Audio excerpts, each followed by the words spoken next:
AvoyaBook.com.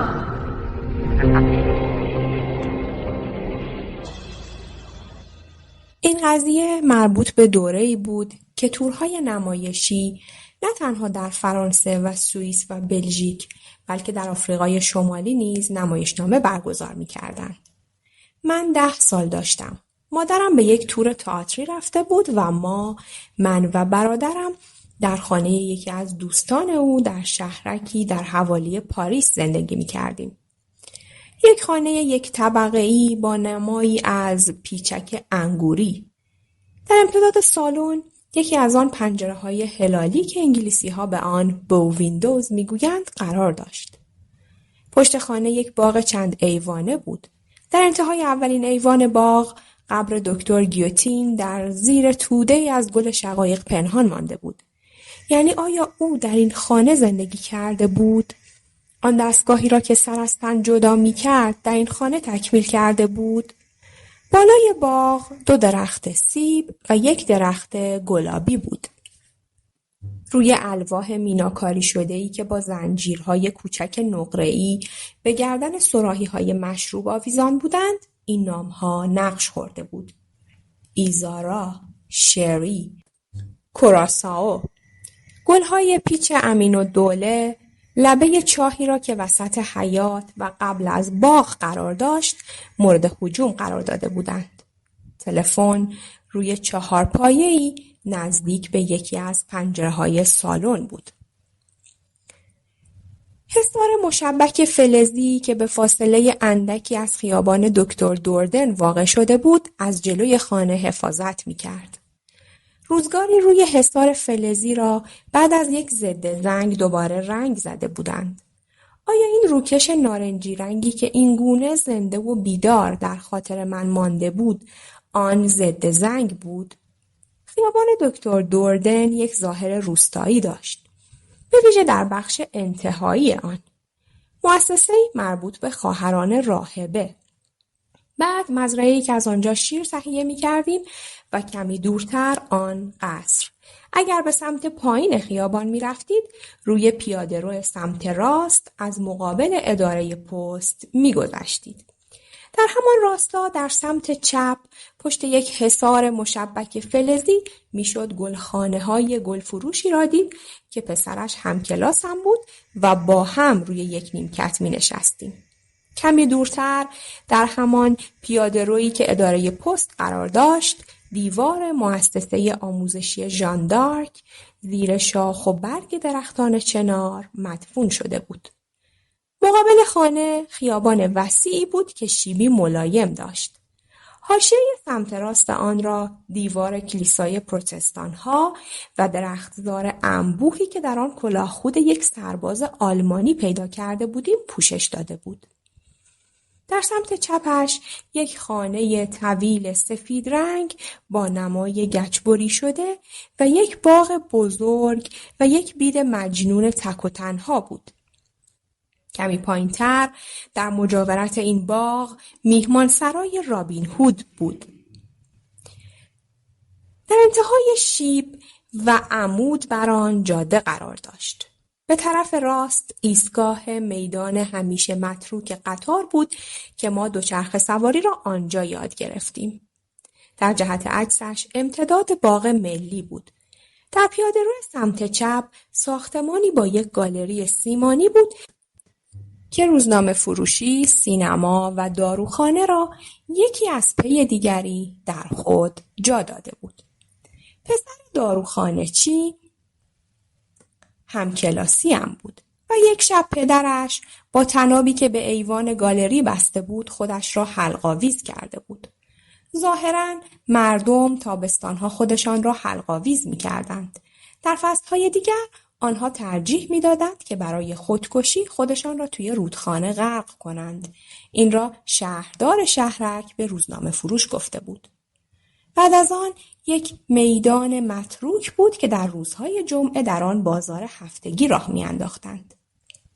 گاه از آنجا برای برپا داشتن خیمه سیرک سیار و یا مستقر کردن غرفه‌های شهربازی موسمی استفاده می‌شد. بعد از آن به شهرداری و تقاطع راه آهن می‌رسیدند. گذر از تقاطع خیابان عریض شهرک بود که به میدان کلیسا و بنای یاد بوده کشته شدگان جنگ منتهی میشد. در نماز عشای ربانی شب کریسمس من و برادرم در گروه کودکان سرودخوان این کلیسا همسرایی می کردیم. در خانه‌ای که ما زندگی می کردیم غیر از زن نبود. هلن کوچولو زن موخرمایی 40 ساله‌ای بود با پیشانی بلند و گونه‌های برجسته. قامت بسیار کوتاهش ما را به هم نزدیک ساخته بود. از حادثه‌ای که در محل کار برایش پیش آمده بود کمی میلنگید.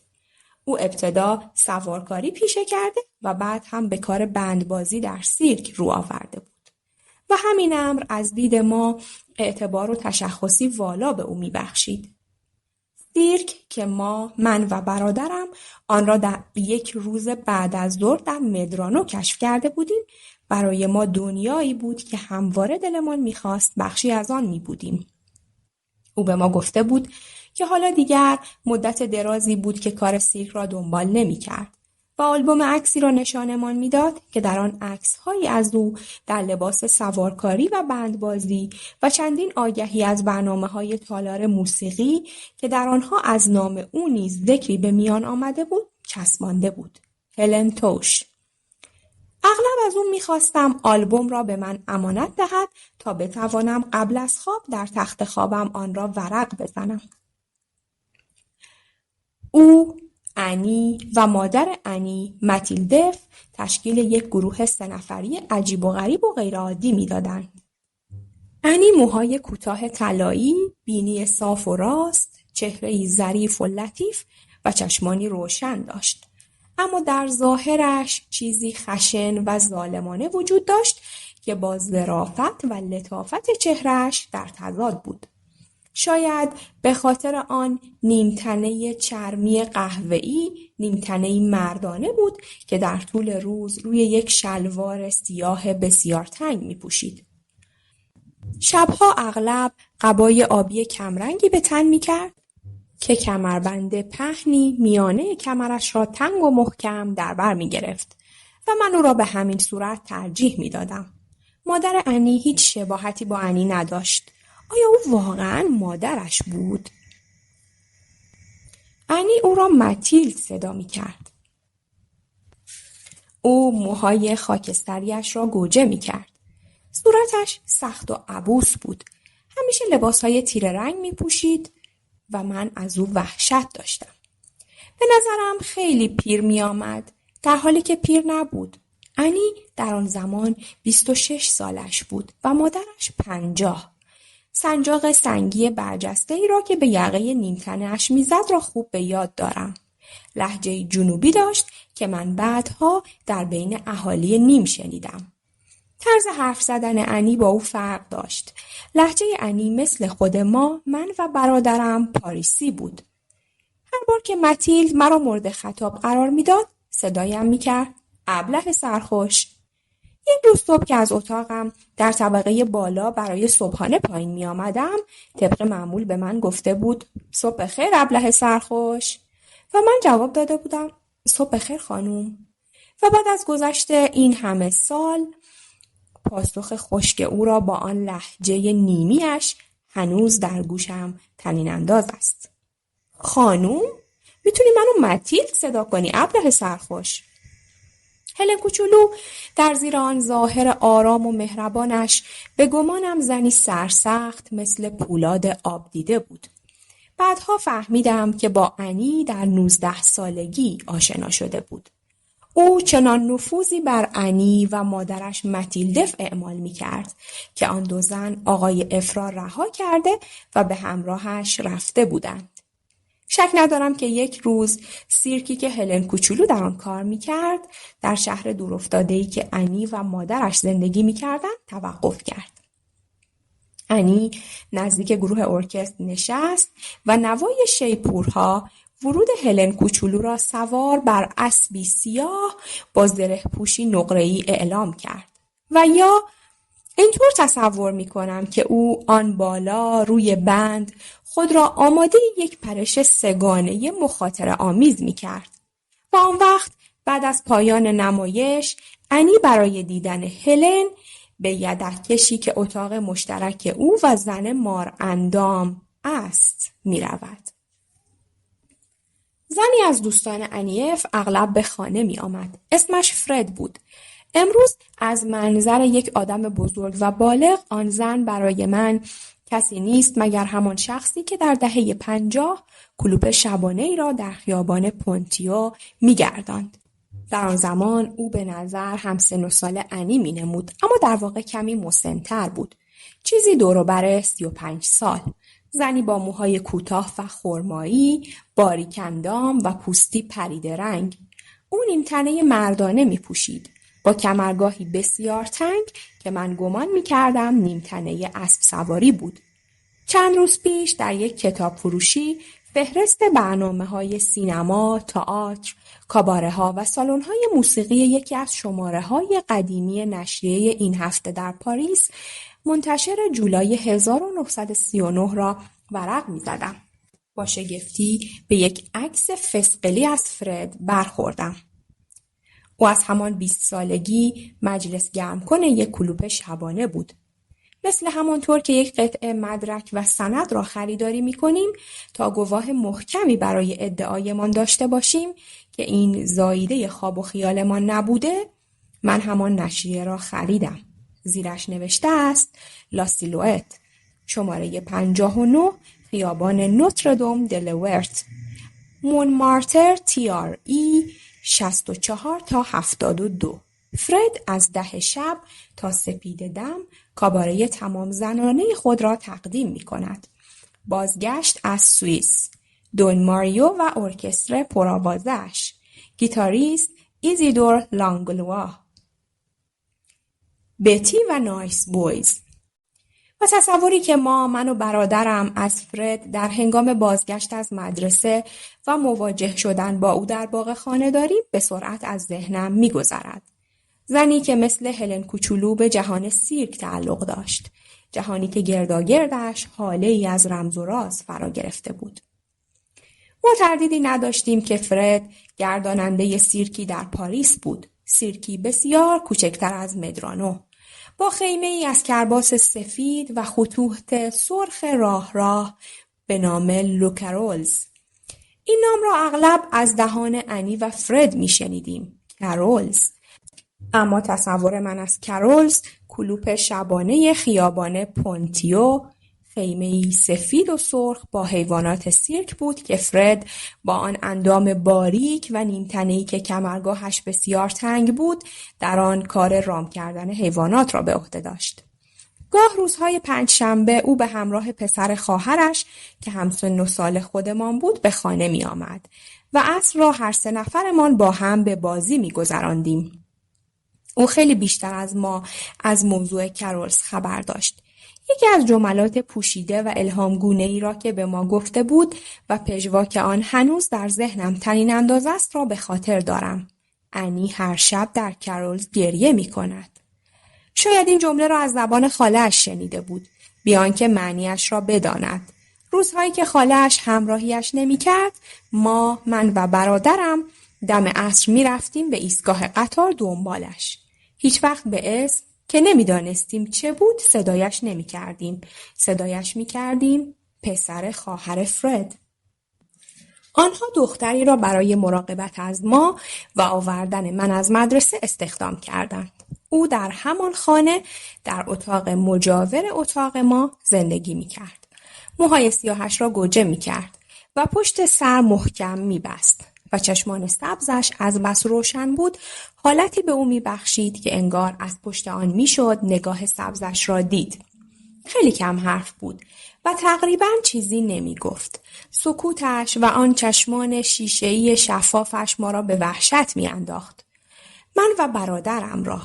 برای ما هلن کوچولو، فرد و حتی انی به جهان سیرک تعلق داشتند. اما این دختر جوان ساکت با موهای سیاه گوجه‌ای و چشمان رنگ پریده یک شخصیت افسانه‌ای بود. صدایش می‌کردیم سفید برفی.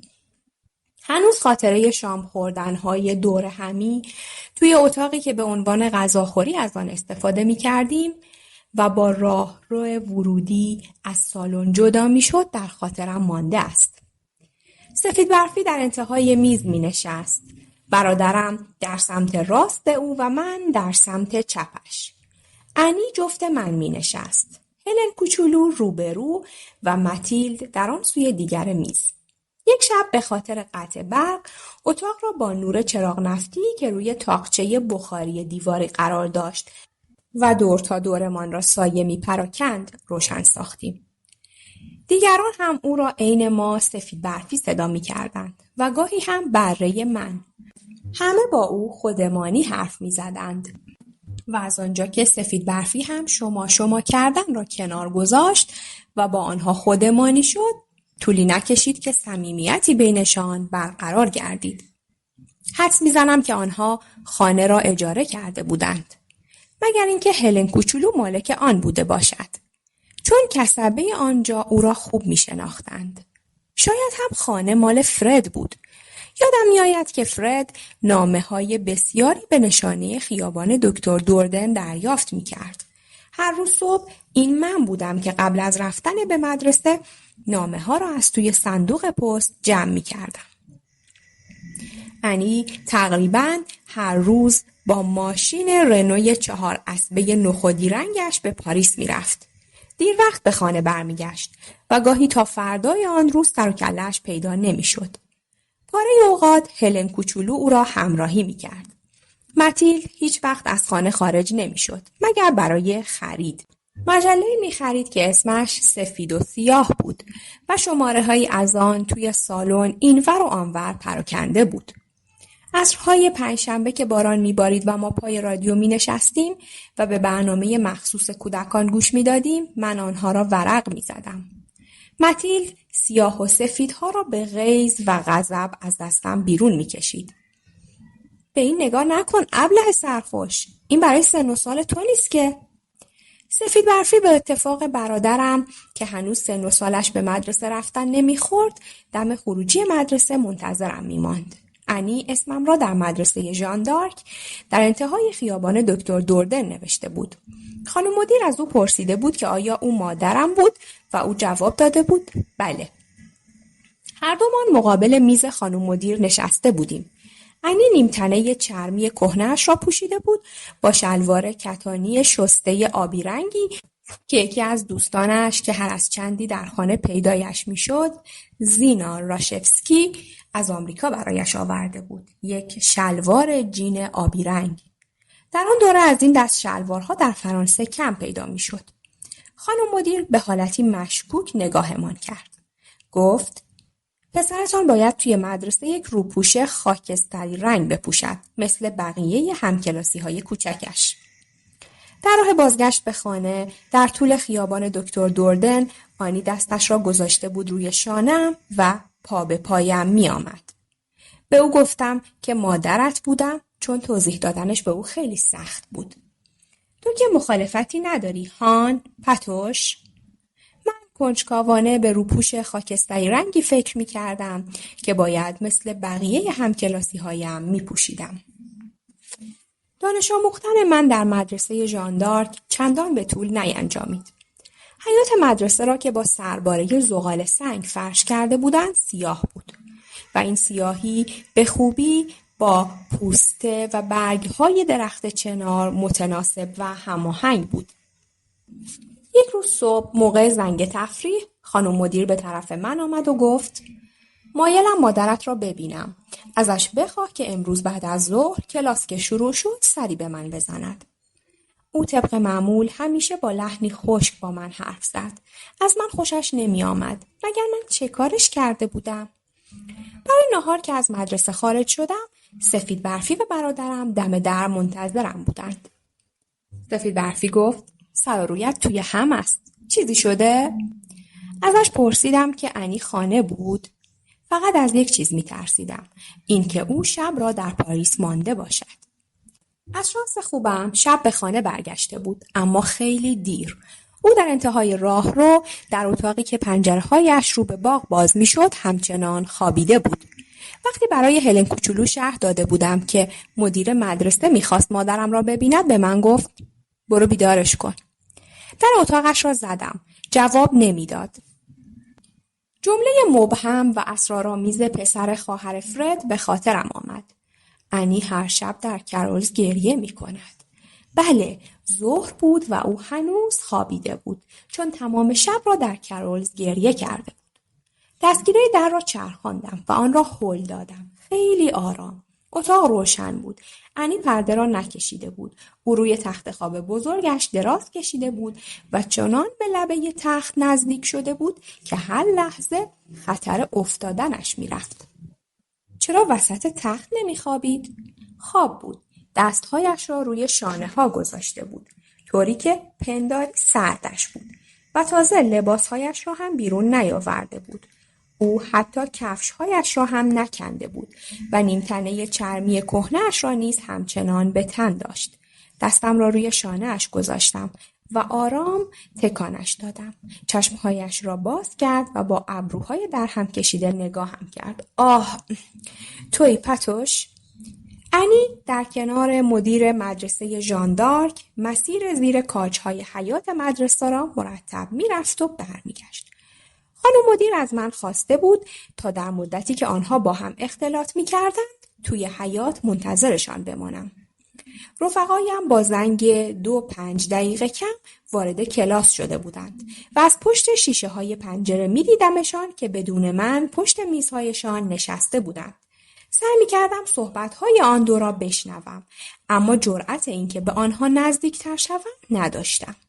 انی نیمتنه چرمی قدیمیش را روی یک پیراهن مردانه پوشیده بود.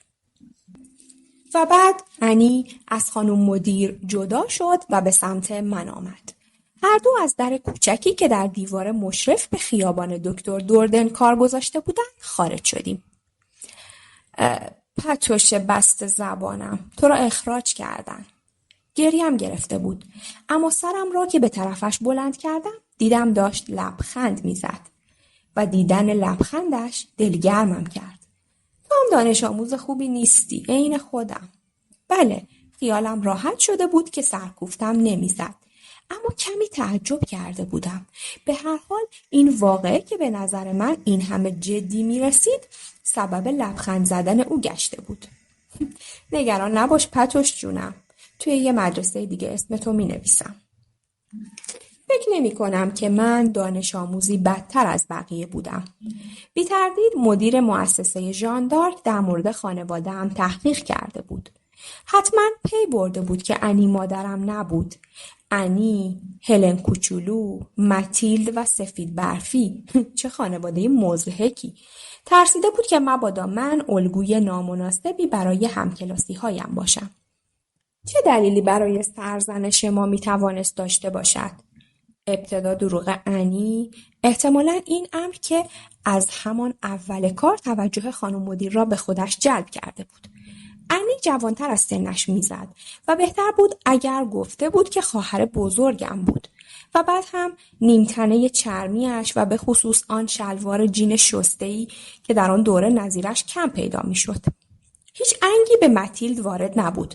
او با آن لباسهای تیره، نیمتنه زنانه، سنجاق سنگی برجسته و لهجه جنوبیش زن مسنی به حساب می آمد مثل همه زنهای مسن دیگر. به عکس، هلن کوچولو مواقعی که ما را به مراسم عشای ربانی و یا نزد کسبه می برد طرز عجیبی لباس می پوشید. یک شلوار اسب سواری با چکمه، پیراهن‌هایی با آستین‌های پفدار و سرمچ‌هایی تنگ، یک شلوار سیاه مخصوص اسکی یا حتی یک ژاکت کوتاه که رویش مروارید دوزی شده بود. هر کسی می‌توانست حدس بزند که شغل پیشینش چه بود. با این حال روزنامه فروش و شیرینی فروش محل ظاهراً خیلی دوستش داشتند و همیشه با احترام بسیار او را مورد خطاب قرار می‌دادند. عصرتون بخیر دوشیزه توش. خدا نگهدار دوشیزه توش. دوشیزه توش امروز به چی احتیاج دارن؟ و به سفید برفی چه انگی میشد زد؟ سکوتش، موی سیاه گوجه شدهش و چشمان شفافش که القا کننده احترام بود. مدیر مدرسه ژان دارک مطمئناً از خودش میپرسیده که چرا این دختر جوان میآمده دنبال من دم مدرسه و نه مادرم و چرا من مثل همکلاسی هایم تنها به خانه بر نمیگشتم. حتما فکر میکرده ما خیلی متمول بودیم. کسی چه میداند؟ کافی بوده که خانم مدیر انی را ببیند تا حس بدگمانیش نسبت به ما گل کند. خود من یک شنبه بعد از اینکه شاهد بخش‌هایی جزئی از گفتگوی هلن کوچولو و متیلد بودم سخت حیرت کردم. انی هنوز با ماشین رنوی 4 اسبش از پاریس برنگشته بود و متیلد ظاهراً نگران بود. متیلد با لحنی اندیشناک گفته بود هیچ چیزی از او بعید نیست لینو. شما خودتون بهتر از من میدونید که چه کله خرابیه. هلن کوچولو گفته بود نگران نباشید. کار جدی از او سر نخواهد زد. متیلد مدت درازی ساکت مانده بود و بعد گفته بود اما لینو خودمونی ما. شماها رفت و آمدای مشکوک و عجیب غریبی دارین. چهره هلن کوچولو در هم رفته بود. رفت آمدای مشکوک و عجیب غریب؟ منظورتون از گفتن این حرف چیه تیلدا؟ لحنش چنان تند و خشک بود که من تا آن روز چنین تندی را از اون ندیده بودم. متیلد با حالتی وحشت زده و تسلیم گفته بود عصبانی نشید لینو. او دیگر آن زنی نبود که به من خطاب می کرد. ابله سرخوش. از آن شب به بعد من فکر می کردم که انی اوقات غیبتش را فقط به گریه کردنهای تمام شب در کرولز نمی گذشت. احتمالاً کار جدی هم انجام می داد. بعدها وقتی از او سوال کردم که چه اتفاقی افتاده بود به من جواب دادند مورد خیلی جدی و این جمله طوری بود که انگار من پژواکش را بیشتر شنیده بودم. اما آن شب اصطلاح کله خراب مرا نگران می کرد. من خوب به چهره انی نگاه کرده بودم. چیزی جز نرمی و ملایمت در آن نمی دیدم. آیا پشت این چشمان زلال و این لبخند یک آدم کله خراب بود؟ پایان قسمت اول.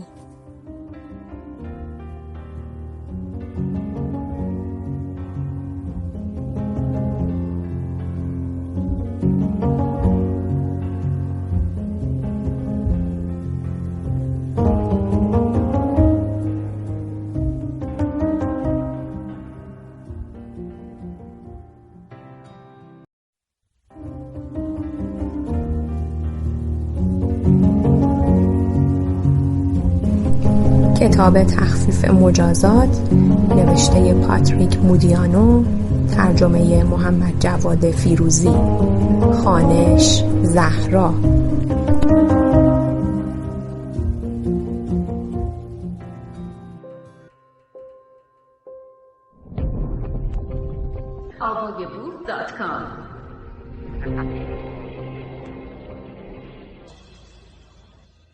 قسمت دوم. من حالا دیگر دانش آموز مدرسه همگانی شهرک بودم که کمی دورتر از مؤسسه آموزشی ژان دارک قرار داشت. باید خیابان دکتر دوردن را تا انتها طی می‌کردی و از عرض جاده‌ای که به جانب شهرداری و تقاطع راه آهن سرازیر می‌شد می‌گذشتی. یک دروازه آهنی بزرگ دودره رو به حیاطی که برای زنگ تنفس در نظر گرفته شده بود باز می‌شد. در آنجا نیز ما لباسهای خاکستری می پوشیدیم. اما حیاط مدرسه با سرباره زغال سنگ فرش نشده بود. خاکی بود، صاف و ساده. آقا معلم مرا خیلی دوست داشت و هر روز صبح از من می‌خواست شعری در کلاس قرائت کنم. یک روز در غیبت سفید برفی هلن کوچولو آمد دنبالم. شلوار اسب سواری، چکمه و نیمتنه‌ای که من به آن نیمتنه گاوچران‌ها می‌گفتم به تن داشت. دست آقا معلم را فشرده بود و به او گفته بود که خاله‌ام بود. معلم گفته بود این پسر خواهر شما خیلی عالی شعر می‌خواند. من همیشه همان یک شعر را تکرار می‌کردم. شعری که آن را خوب حفظ بودیم، من و برادرم. آه، چند ملوان، چند ناخدا. دوستان خوبی در این کلاس داشتم. پسر گلفروش خیابان دکتر دوردن، پسر داروخانه چی و صبحی که خبردار شدیم پدرش خودش را دار زده بود را خوب به خاطر دارم. و پسر نانوای قصبه دمه که خواهرش همسن و سال خودم بود و موهای طلایی مجعدش تا مچ پایش می رسید. اغلب می شد که سفید برفی دنبالم نمی آمد. خیالش راحت بود که با پسر گلفروش که خانهشان در همسایگی خودمان بود به خانه برمی گشتم. عصرهایی که تکلیفی برای انجام دادن نداشتیم، زنگ مدرسه که میخورد دست جمعی به انتهای شهرک میرفتیم. خیلی دورتر از قصر و ساختمان ایستگاه قطار تا آسیاب بزرگ آبی در حاشیه بیور. آسیاب هنوز به راه بود. اگرچه به نظر فراموش شده و رها شده مینمود. پنجشنبه ها وقتی پسر خواهر فرد نمی آمد، من برادرم را به آنجا می بردم. این ماجراجویی که باید همچون یک راز بین خودمان نگه می داشتیم. از شکاف بین دیوار به داخل می خزیدیم و روی زمین جفت هم می نشستیم. چرخ بزرگ آسیاب می چرخید. صدای همهمه ماشین و سقوط آبشار را می شنیدیم. آنجا هوا خنک بود و بوی آب و علف خیس می داد. این چرخ بزرگ آبشار که در هوای نیمه تاریک می درخشید ما را اندکی به وحشت می انداخت. اما ما بیان که دست خودمان باشد جفت هم می نشستیم، بازوها را روی زانوانمان حلقه می کردیم و تماشایش می کردیم. پدرم در بین سفرهایش به برازویل به دیدنمان می آمد. او اهل رانندگی کردن نبود و چون برای آمدن از پاریس به شهرک کسی باید با ماشین او را می آورد، دوستانش به نوبت او را می آوردند. ان بدل، ساشا گوردین، روبرت فلای، جک بودولموت، جورج جیورجینی، گزا پلمون، لوسیون پر چاقالو که روی صندلی توی سالن می نشست و هر بار ما به وحشت می افتادیم که نکند صندلی زیر وزن هیکلش از هم فرو بپاشد و یا ترک بردارد. استیف با دوده که یک عینک تک عدسی به چشم می زد و کت خز می پوشید و موهایش را چنان ژلمالی می کرد که لکه‌شان روی کاناپه ها و دیوارهایی را که سر و گردن بر آنها تکیه می داد می ماند. دیدارهای پدرم روزهای پنجشنبه صورت می گرفت و او برای ناهار ما را به مهمانسرای رابین هود می برد. انی و هلن کوچولو نمی آمدند. متیلد هم در خانه می ماند. فقط سفید برفی با ما برای ناهار می آمد. گاهی هم پسر خواهر فرد. پدرم سالها بود که به مهمانسرای رابین هود رفت و آمد می کرد. در اثنای یکی از این ناهارها بود که او راجع به این موضوع با دوستش گزا پلمون گفتگو می کرد و من به بحثشان گوش می دادم.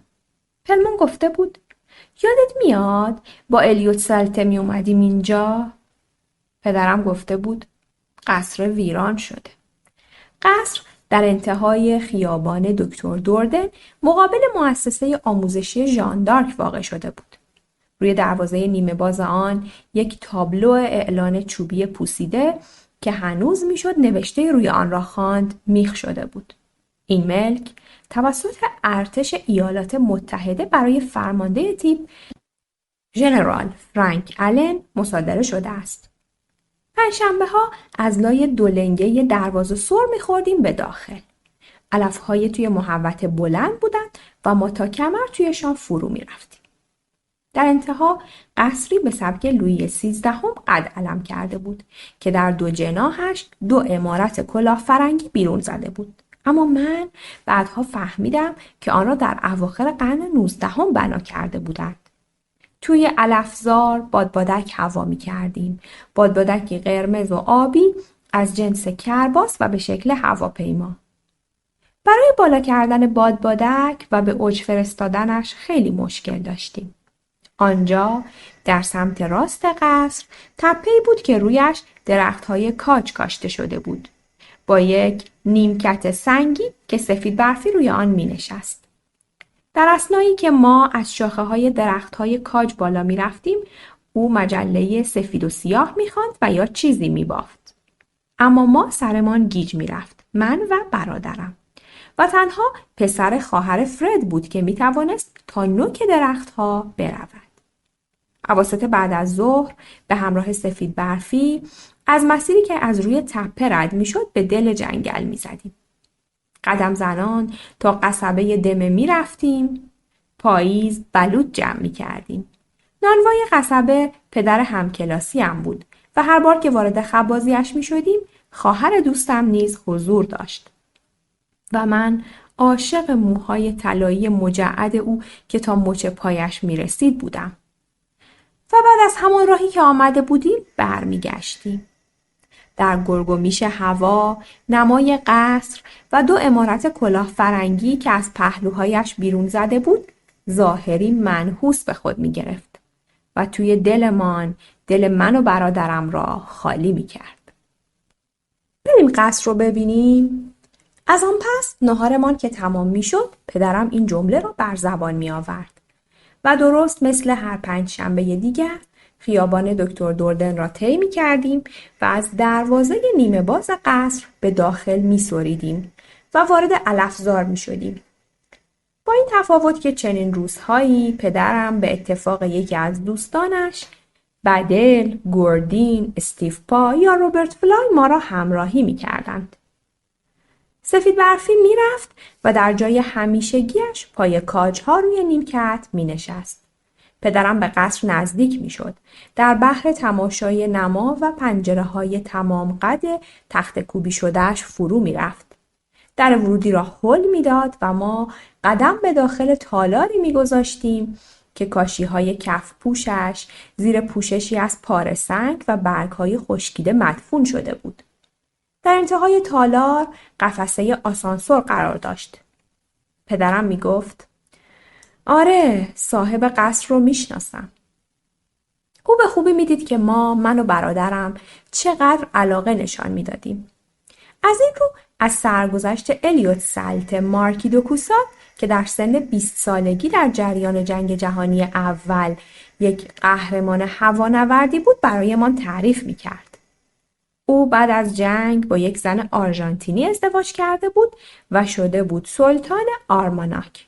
پدرم می گفت آرماناک الکلی بود که خود الیوت سلت مارکی دوکوسات می ساخت و کامیون از آن را در شیشه های زیبا به فروش می رساند.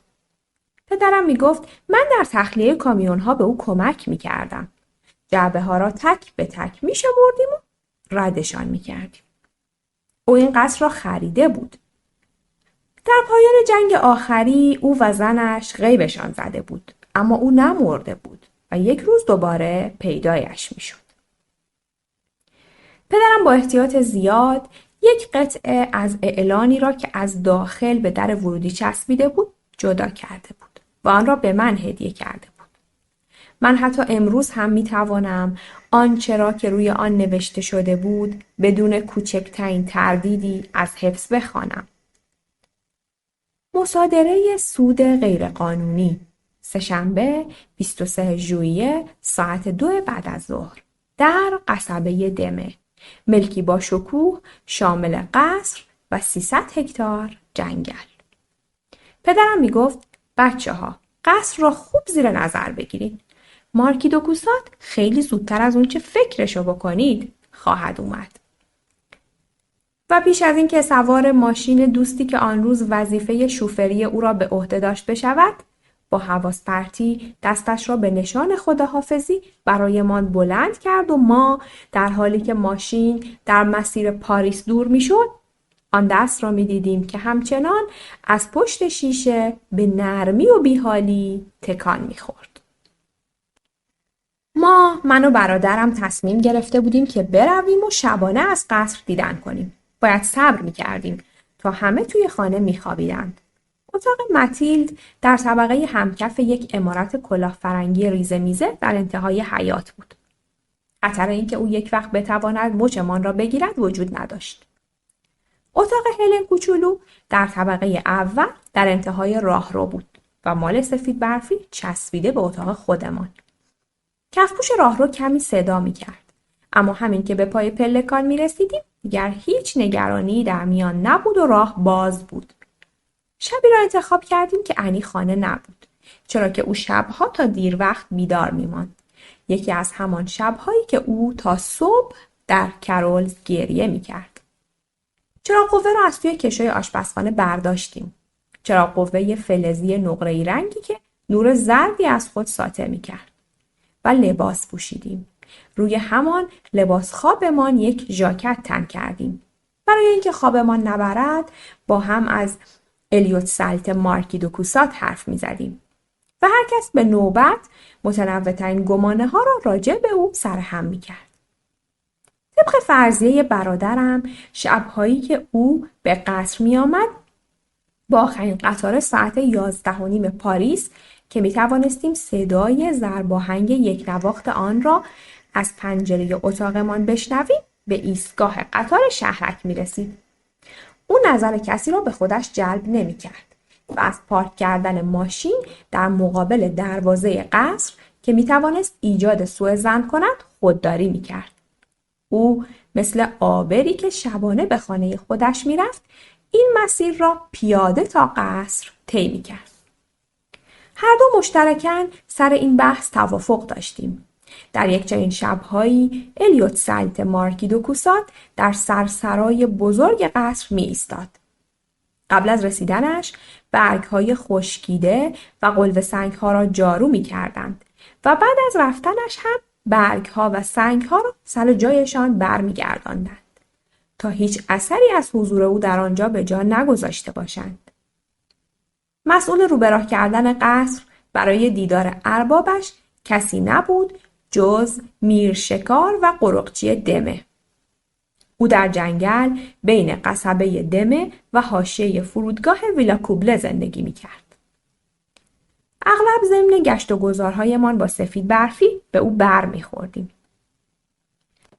از پسر نانوا، اسم این خادم وفاداری که راز مارکی را به نحو احسن حفظ می‌کرد پرسیده بودیم.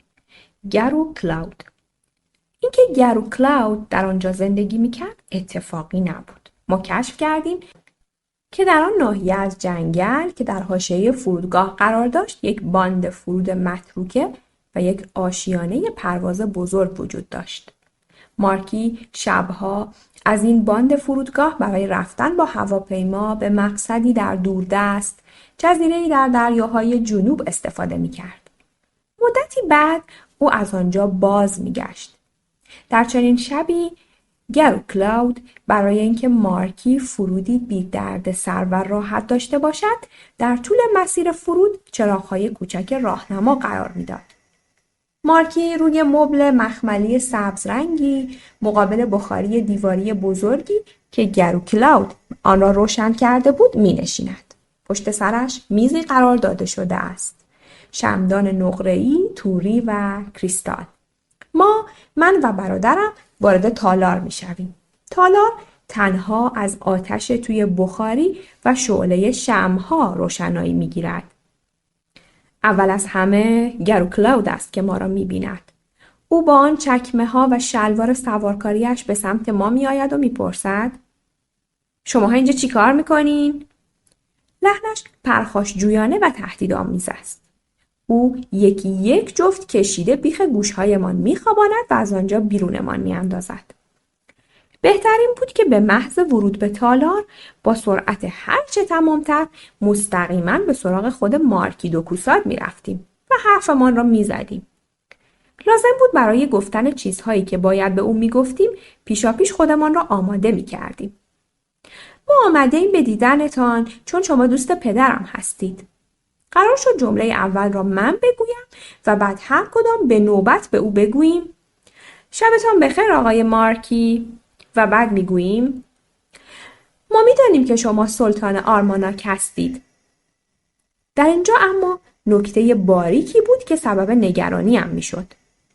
لحظه‌ای که مارکی الیوت سالت دو کوسات برمیگشت و به ما نگاه میکرد پدرم برای ما نقل کرده بود که صورت او در جریان یک درگیری هوایی در جنگ جهانی اول سوخته بود و او این سوختگی را زیر پودر و کرم اخرایی رنگ می پوشاند. در این تالار در روشنایی حاصل از نور شمع و سوختن چوب تماشای چنین چهره‌ای میتوانست دلهره آور باشد. اما من در نهایت حتما میتوانستم آنچه را که میکوشیدم در پشت لبخند و چشمان روشن انی بیابم ببینم. یک آدم کله خراب. کفش به دست روی پنجه های پا از پله ها پایین رفته بودیم. ساعت شماته‌دار توی آشپزخانه ساعت 11:25 را نشان میداد. در ورودی خانه و در کوچک مشبکی که مشرف به خیابان دکتر دوردن بود را بی سر و صدا و به آرامی روی هم انداخته بودیم. لب پیاده رو نشسته بند کفش‌هایمان را می‌بستیم. صدای قطار نزدیک می‌شد. دقایق دیگر وارد ایستگاه می‌شد و تنها یک مسافر را روی سکو پیاده می‌کرد. الیوت سالت مارکی دوکوسات، سلطان آرمانیاک. شب‌هایی را انتخاب می‌کردیم که آسمان صاف بود. وقتی که ستاره‌ها و 1/4 ماه درخشان بودند. بند کفش‌ها که بسته می‌شد، چراغ قوه را بین ژاکت و نیمتنه‌ام پنهان می‌کردم. و حالا دیگر تنها کاری که باقی مانده بود رفتن به سمت قصر بود.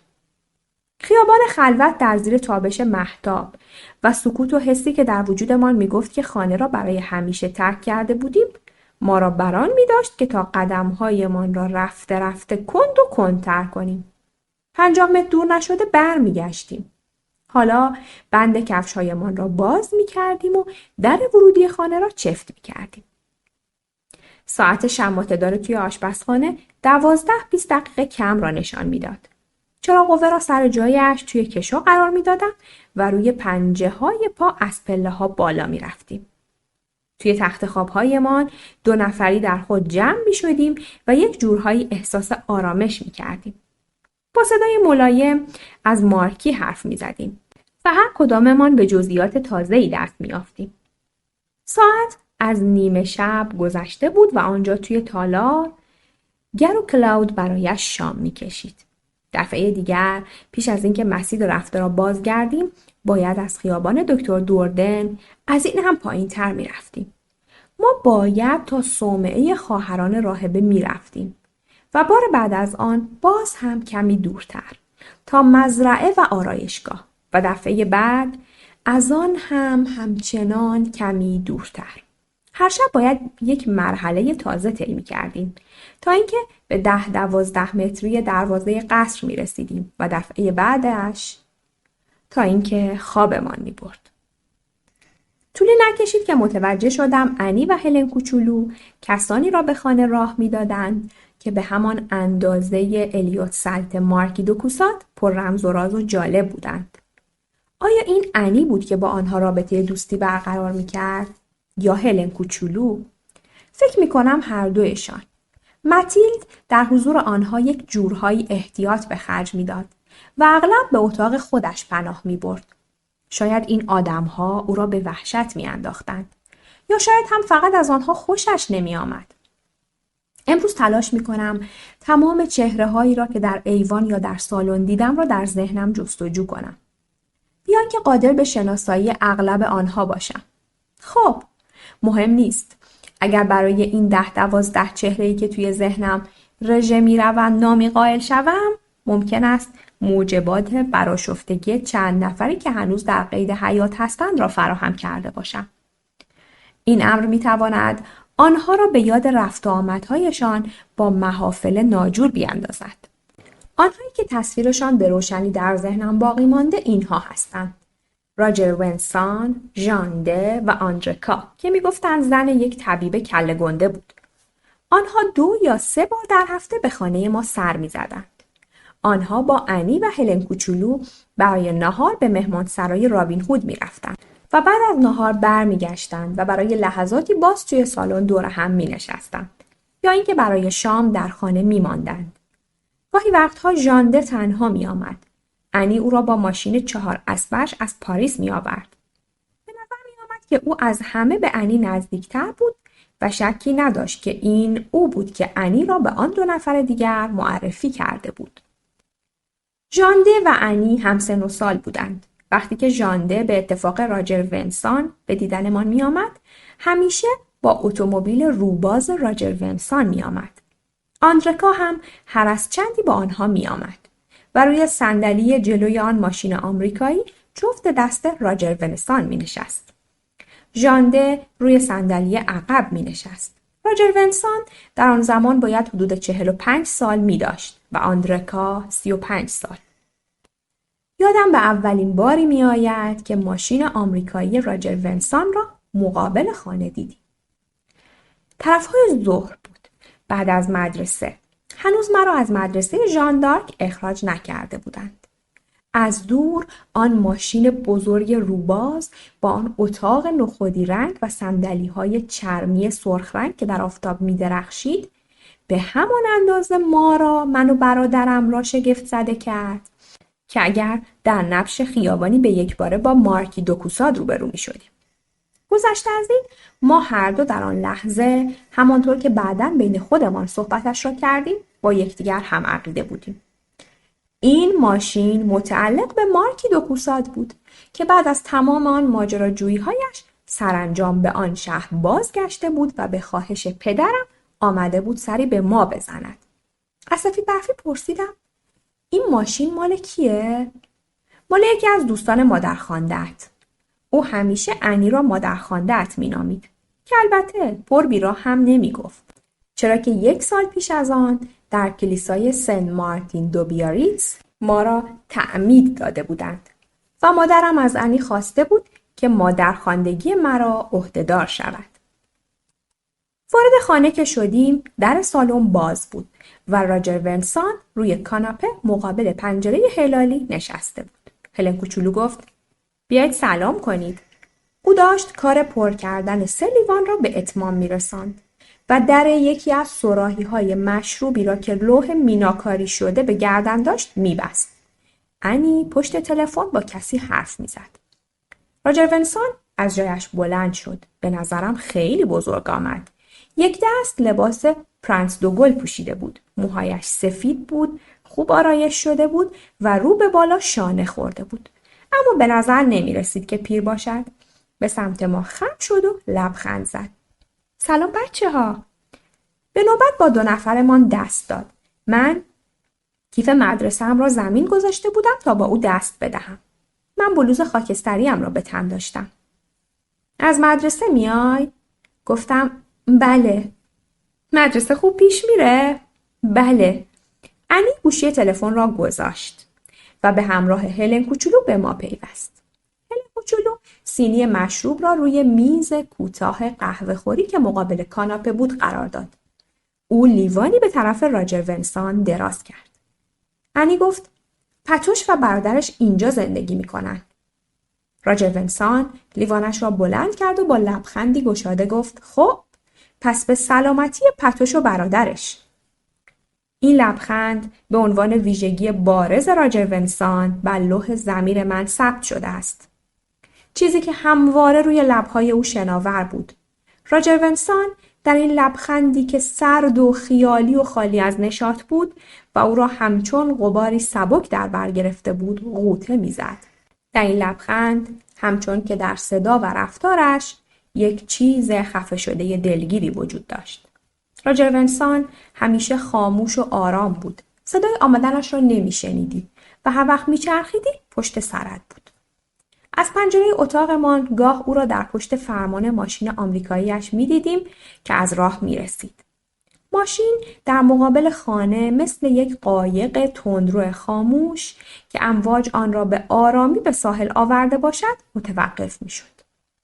راجر ونسان با لبخند همیشگی بر لب با حرکاتی نرم و ملایم از ماشین پیاده می‌شد. او هرگز در ماشین را به هم نمی‌زد، بلکه آن را یواش و بیان که صدایی از تنش درآید می‌بست.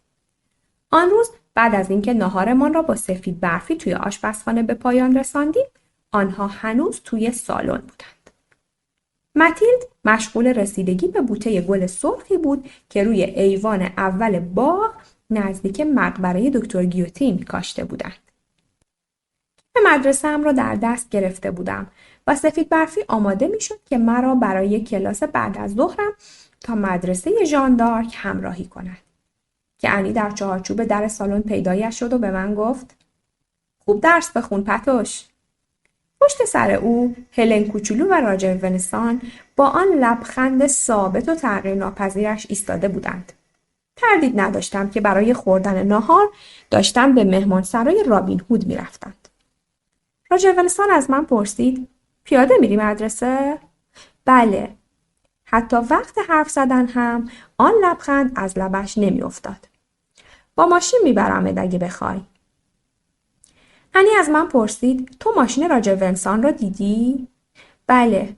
انی همیشه با لحنی علاقه‌مندانه و محترمانه او را راجر ونسان صدا می کرد. گویی اسم فامیل و اسم کوچکش از هم جدایی ناپذیر بودند.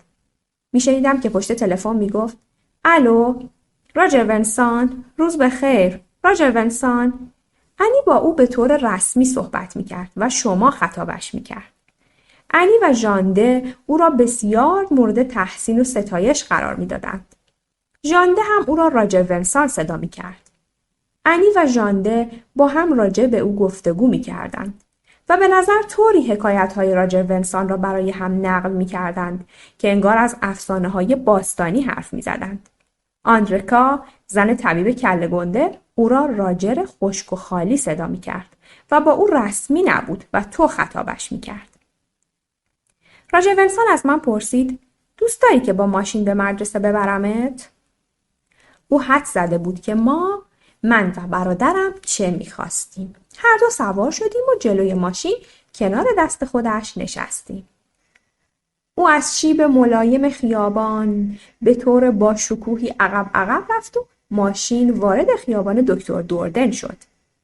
ما روی آب راکدی می‌لغزیدیم و پیش می‌رفتیم. صدا از تن موتور ماشین در نمی‌آمد. برای اولین بار بود که من و برادرم توی یک ماشین روباز می‌نشستیم و آن ماشین چنان گنده بود که تمام عرض خیابان را پوشید.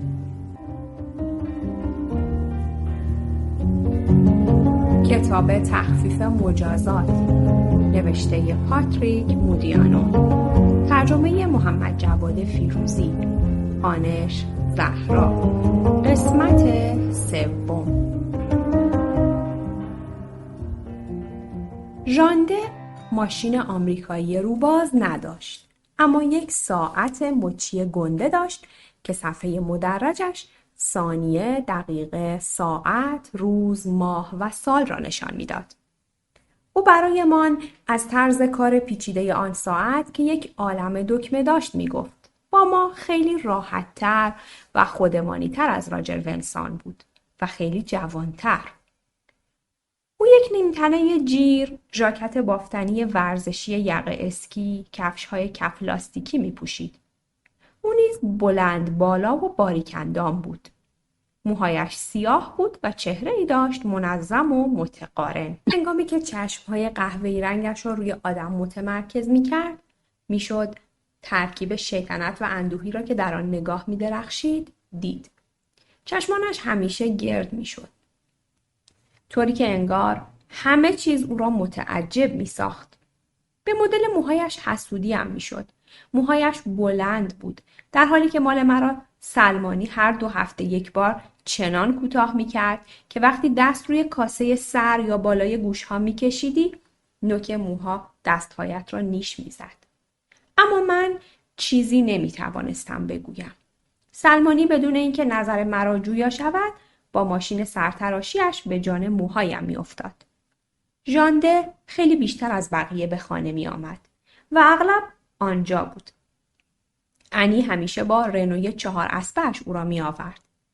او با ما ناهار می‌خورد و سر میز بزرگ سالن ناهارخوری در کنار انی می‌نشست.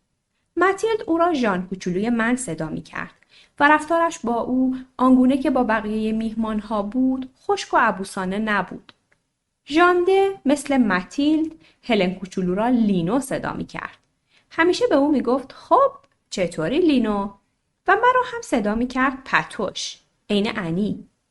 او ساعتش را به من و برادرم قرض داد و هر کدام به نوبت توانستیم به مدت 1 هفته دستمان کنیم.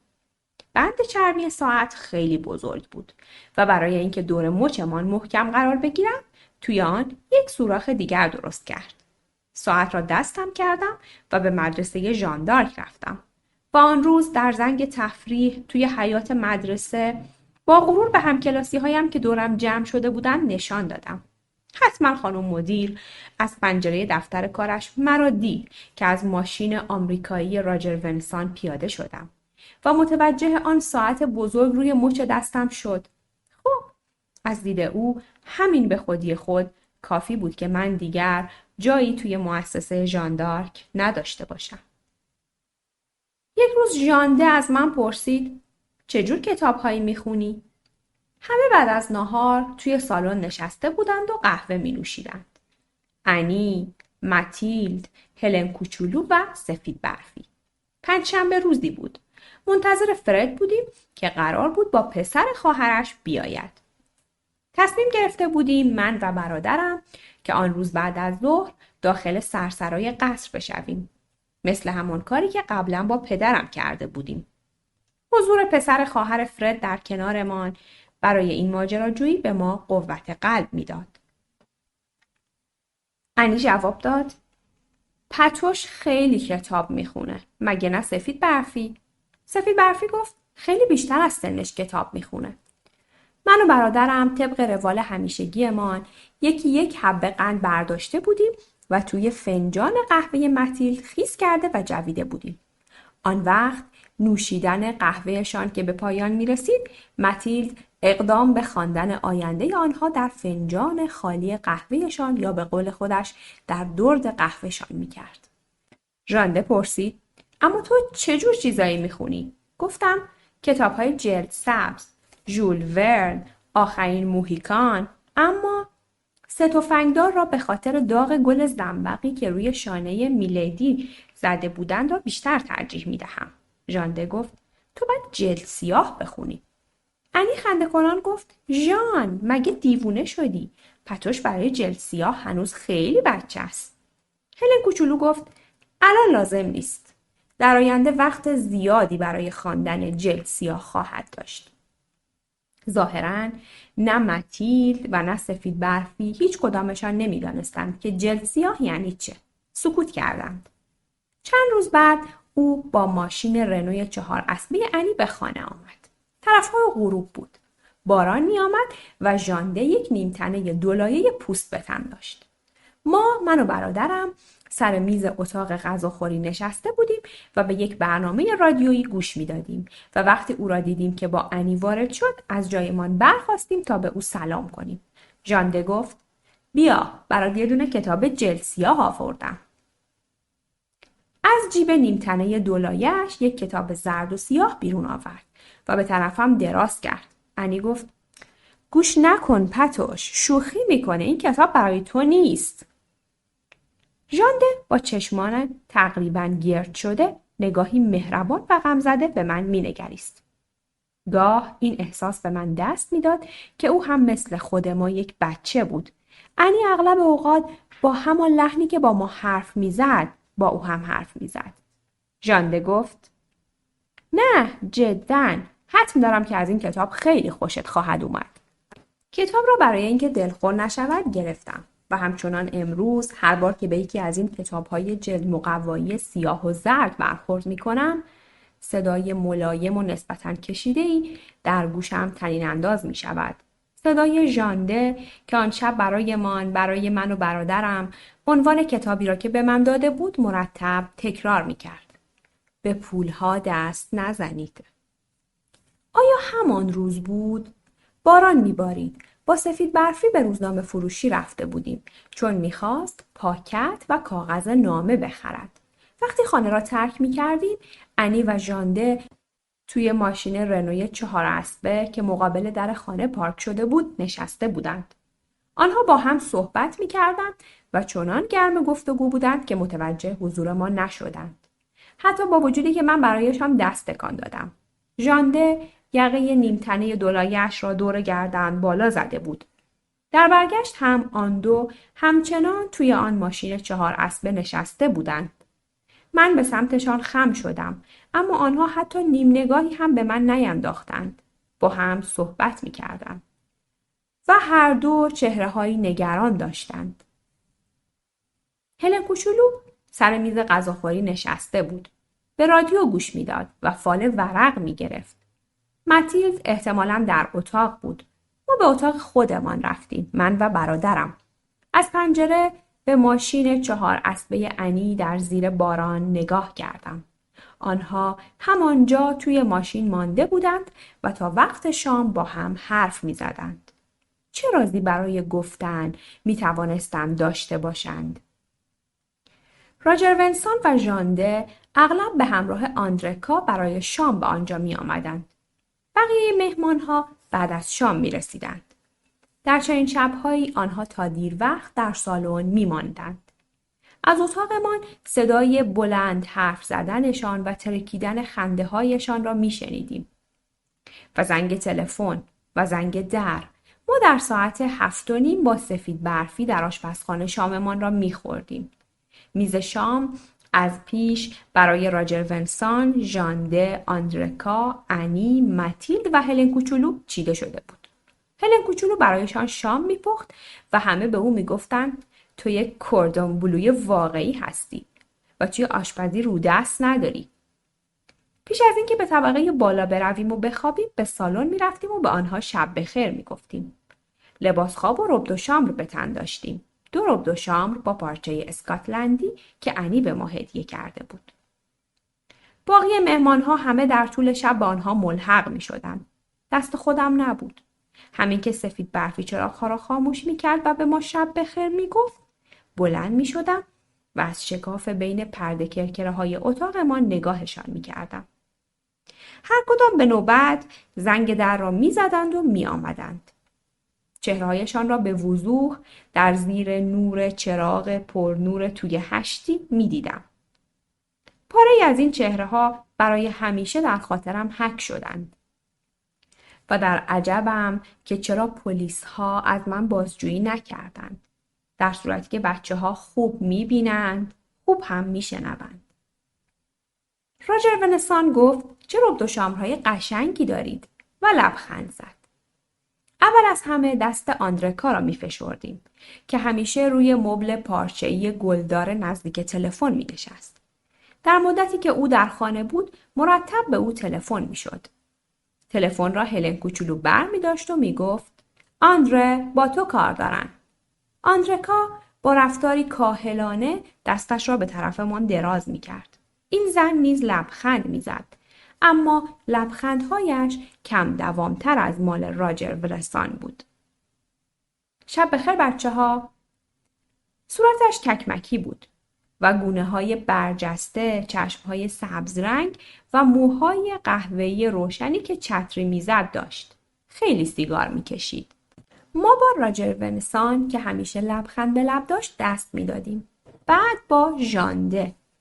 انی و هلن کوچولو را میبوسیدیم. قبل از اینکه سالن را به اتفاق سفید برفی ترک کنیم، راجر ونسان یک بار دیگر از شیک و زیبا بودن رب دو شامبرهایمان تعریف و تمجید می‌کرد. دم پله‌ها که می‌رسیدیم، ژانده سرش را از لای در بیرون می‌آورد. خوب بخوابید.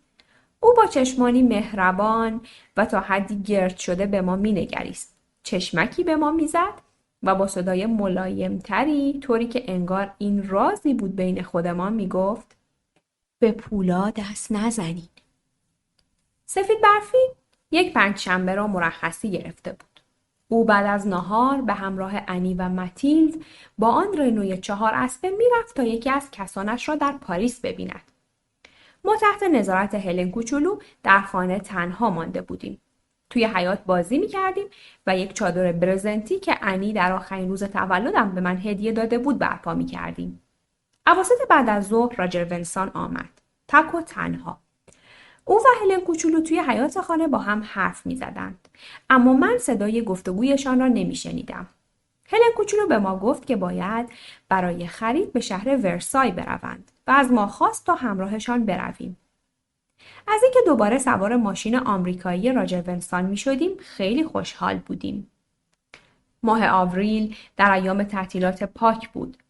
هلن کوچولو جلو نشست. شلوار اسب سواری و نیمتنه گاوچرانیش را پوشیده بود. من و برادرم روی صندلی بزرگ عقب ماشین نشسته بودیم و پاهایمان به کف ماشین نمی رسید. راجر ونسان آرام رانندگی می کرد. او با لبخند همیشگیش به سمت ما چرخید. میخواید رادیو رو روشن کنم؟ رادیو؟ توی این ماشین میتونیم رادیو گوش کنیم؟ روی داشبورد به یک دکمه آجی رنگ فشار داد و بلافاصله صدای موسیقی شنیده شد. از ما پرسید: بچه ها میخواید صداشو بلندتر کنم یا کمتر؟ جرئت نمی‌کردیم جوابی به او بدهیم. به موسیقی که از داشبورد پخش میشد گوش میدادیم. بعد زنی با صدای دورگه شروع کرد به خواندن.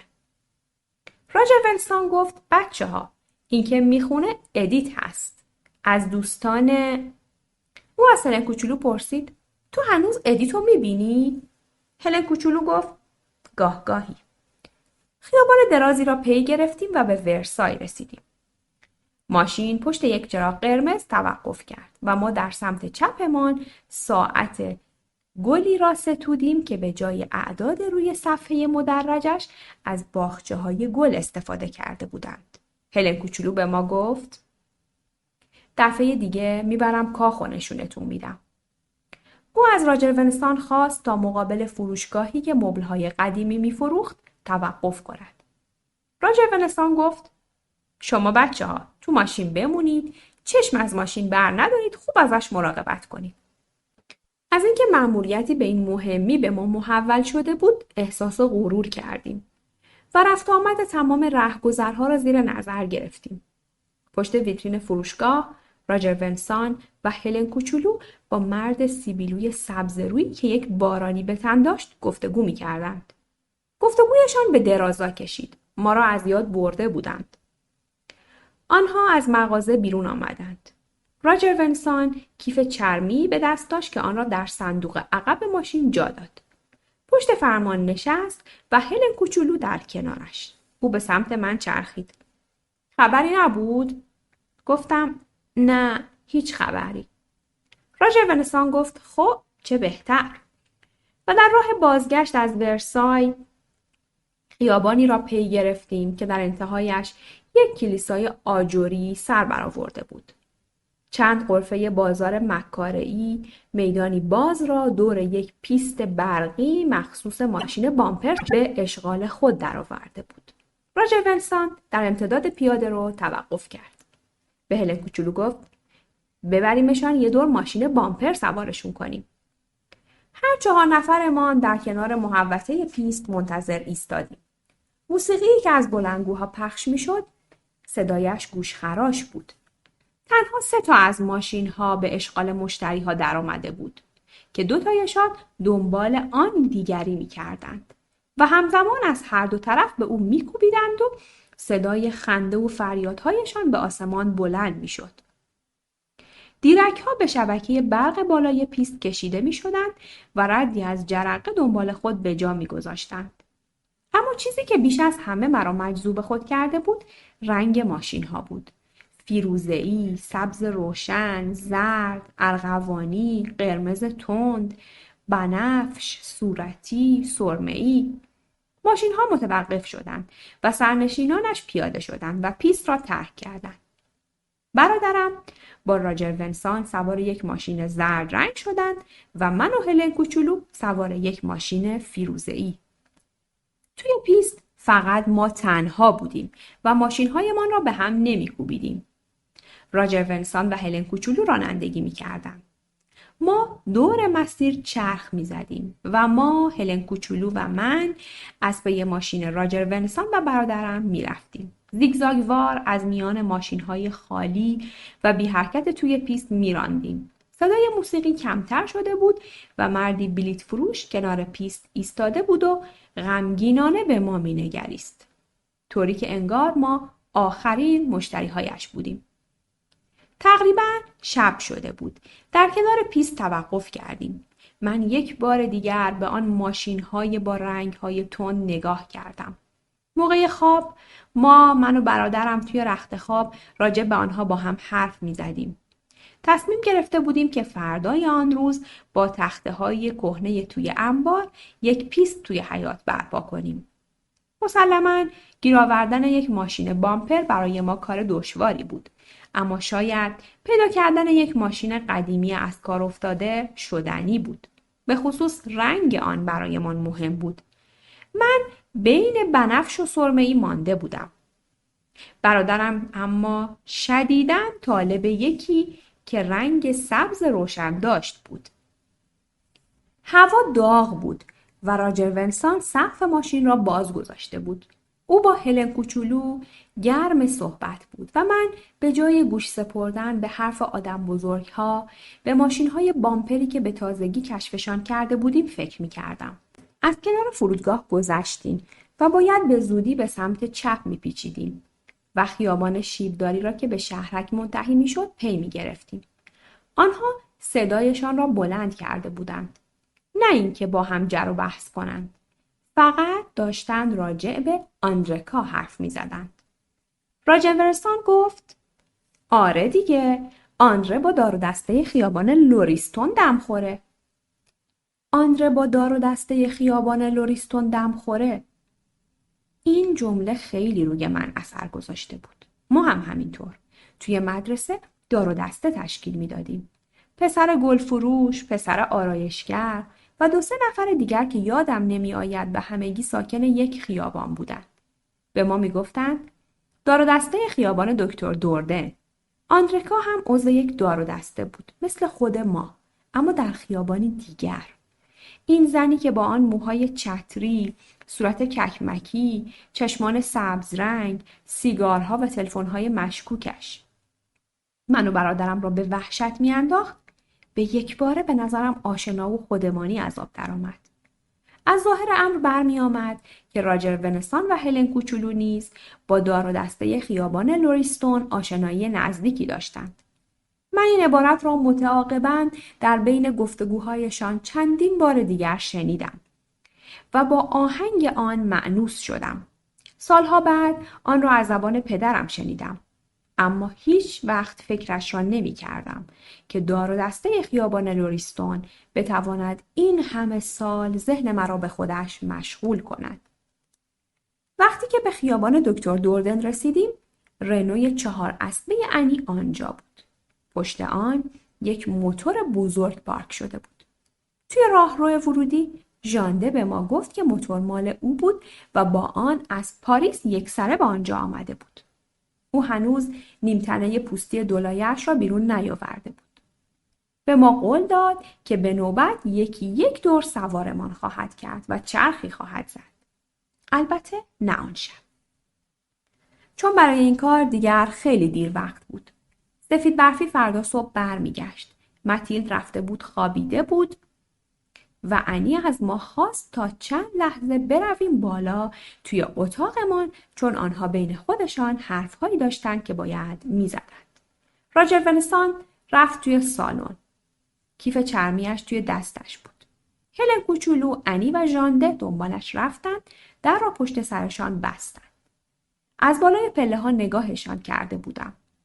آنها توی سالن چه حرفی برای گفتن میتوانستم داشته باشند؟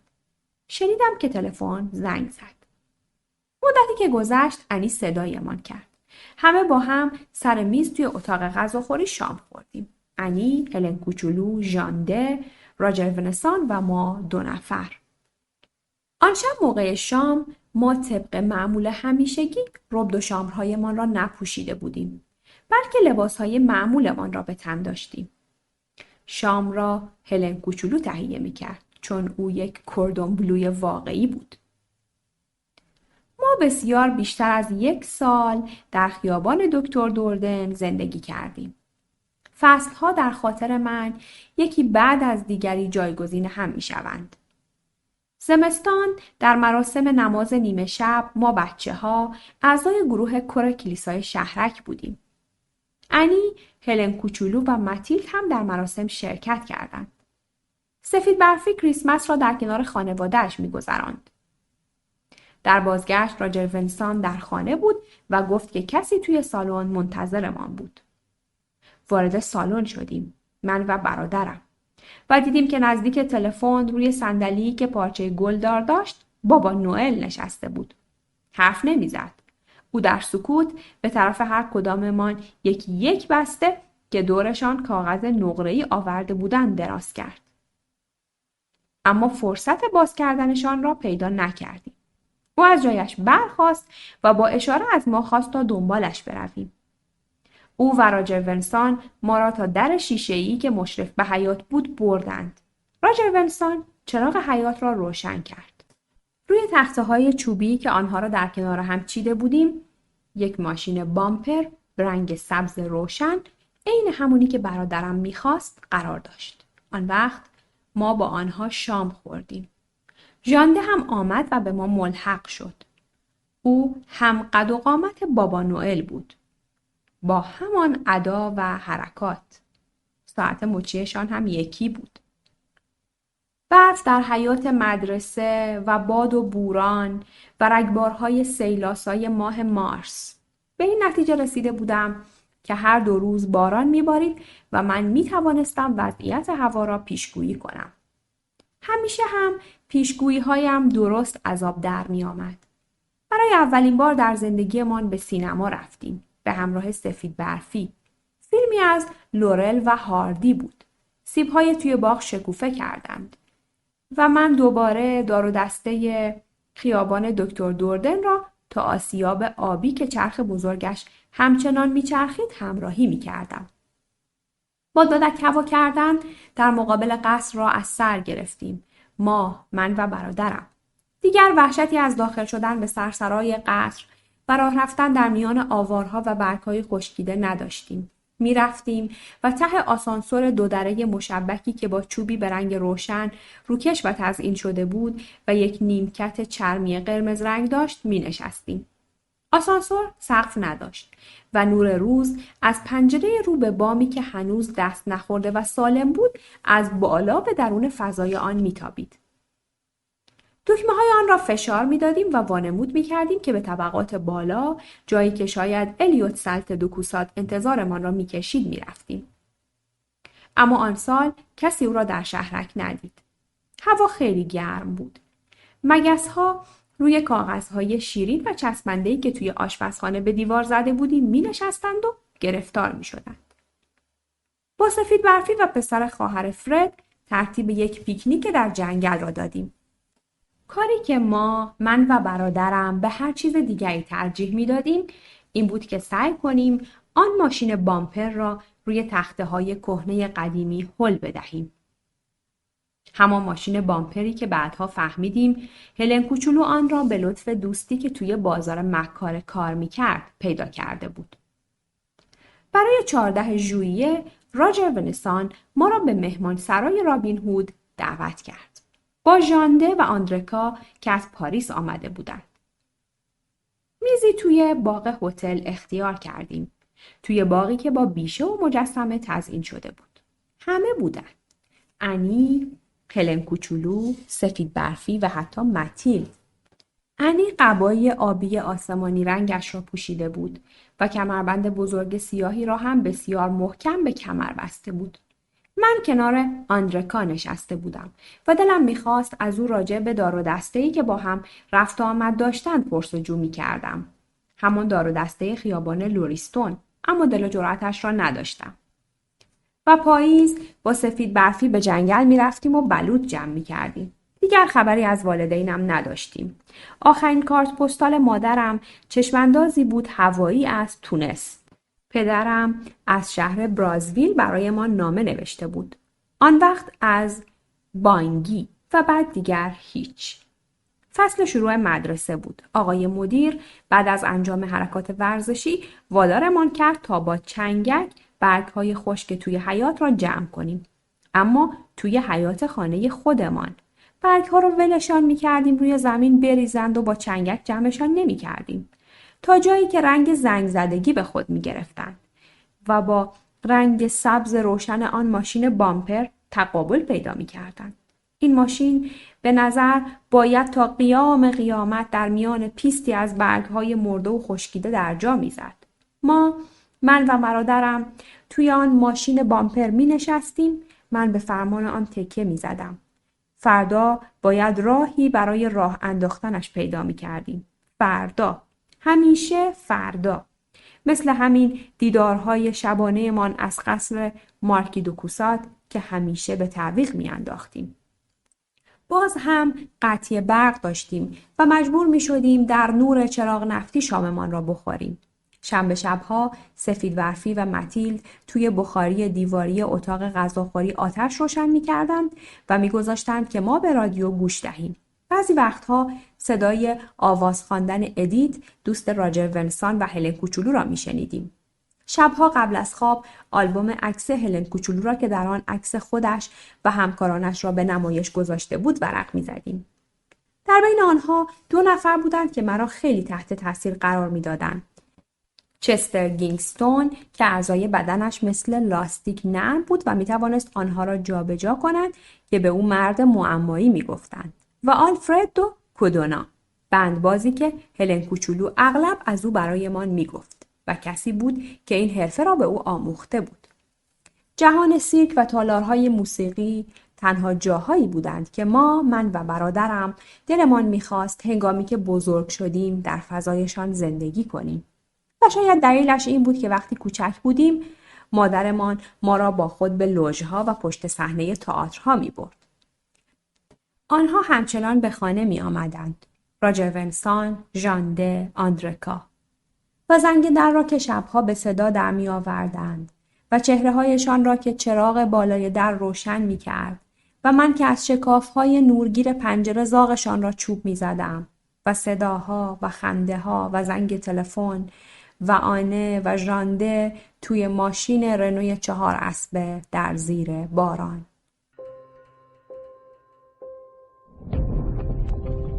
Abagaboo.com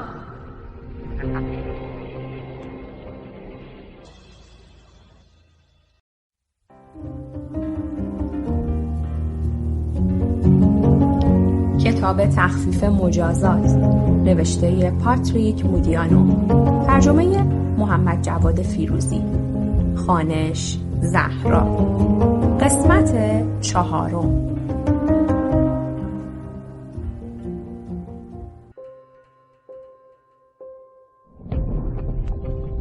Abagaboo.com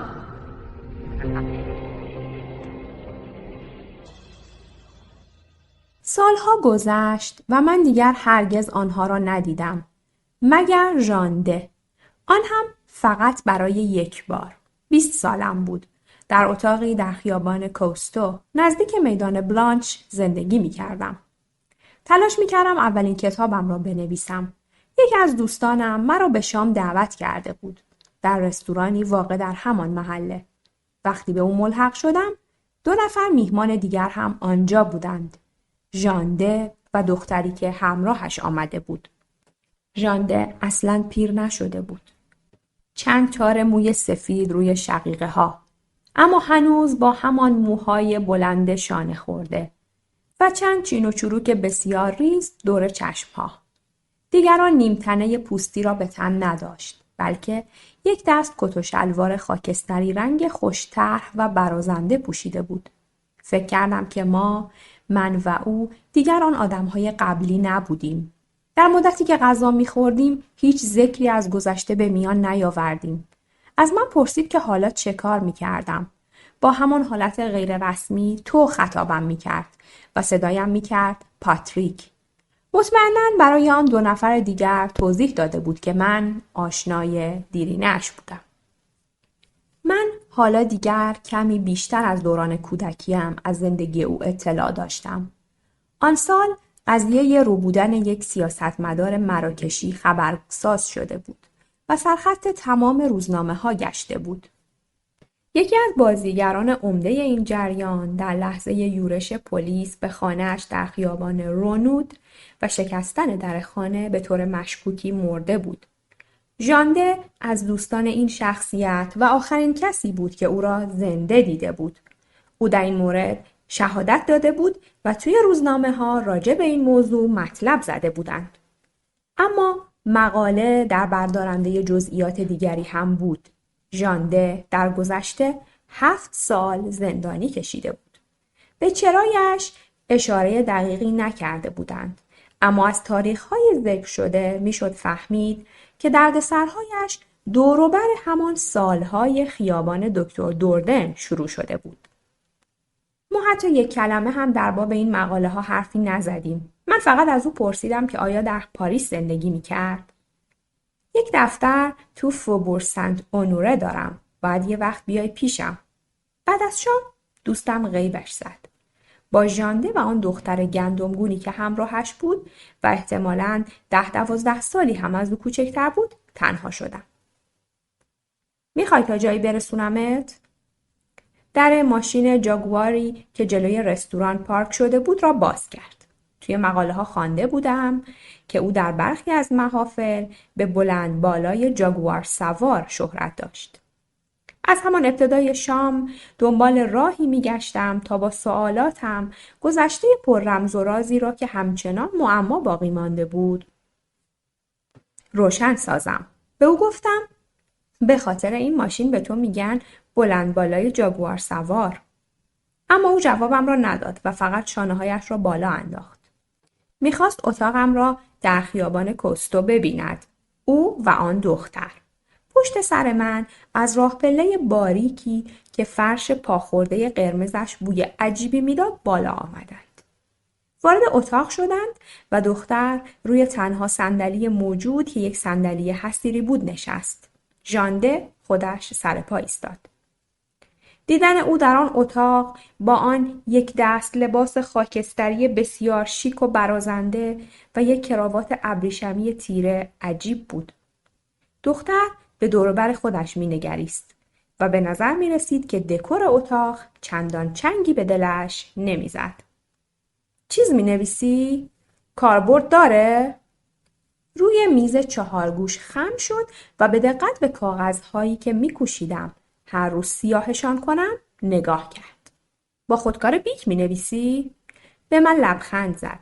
اینجا وسایل گرم کننده نداری؟ نه. از پس مخارج برمیای؟ چه باید می گفتم؟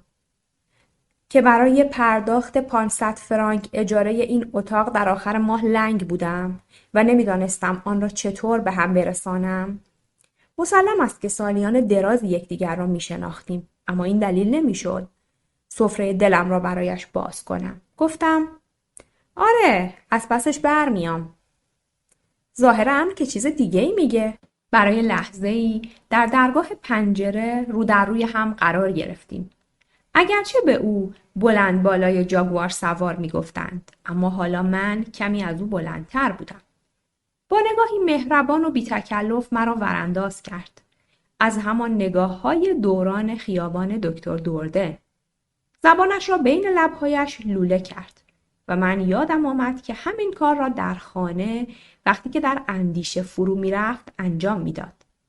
این طرز لوله کردن زبان در بین لب‌ها و غرق در اندیشه شدن به غیر از ژانده موردی است که بعدها در مورد شخص دیگری نیز تجربه کردم.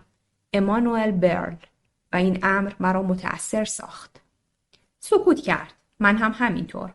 دوستش هنوز روی صندلی حصیری نشسته بود و مجله‌ای را ورق می‌زد که روی تخت ولو بود و او آن را حین گذشتن از کنار تخت برداشته بود. بیگمان حضور آن دختر اساساً خیلی هم بجا بود، وگرنه سر بحث بین ما من و ژانده باز می‌شد. چیز ساده ای نبود. این را در نگاهش خواندم. کافی بود اولین کلمات از دهانمان خارج شود. آن وقت عین آدمک‌های توی میدان تیراندازی وقتی که تیر به آماجگاهشان اصابت می‌کند واژگون می‌شدیم. انی، هلن کوچولو و راجر ونسان. مطمئناً سر و کارشان به زندان ختم شده بود. من برادرم را از دست داده بودم. رشته تار از هم گسسته شده بود. رشته پیوندی تار عنکبوتی. دیگر هیچ چیزی از آن به جا نمانده بود. رو به دوستش کرد و به او گفت منظره قشنگی داره. اینجا واقعاً خودش یک کت دازوره. پنجره مشرف به خیابان باریک پوژه بود. خیابانی که هیچ وقت کسی از آن گذر نمی کرد. یک میکده ضایع رنگ و رو رفته در نبش خیابان. یک قهوه‌خانه ون شربن قدیمی که دختری تک و تنها مقابلش کشیک می‌کشید. همیشه هم همان یک نفر بود و برای هیچ و پوچ. منظره قشنگی داره، نه؟ ژانده اتاق، تخت خواب و میز چهارگوشی را که هر روز رویش چیز می‌نوشتم بازرسی کرد. پشتش به من بود.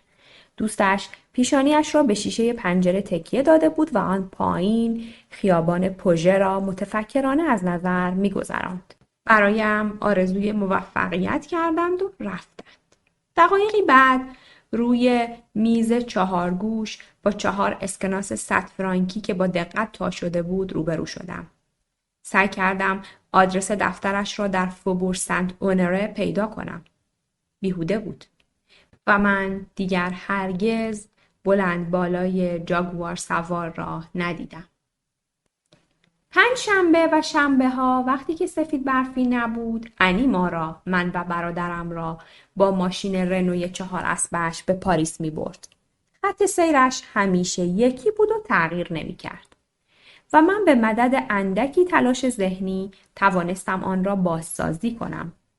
ابتدا شاهراه غرب را دنبال می کردیم و از توی تونل سن کلو می گذشتیم.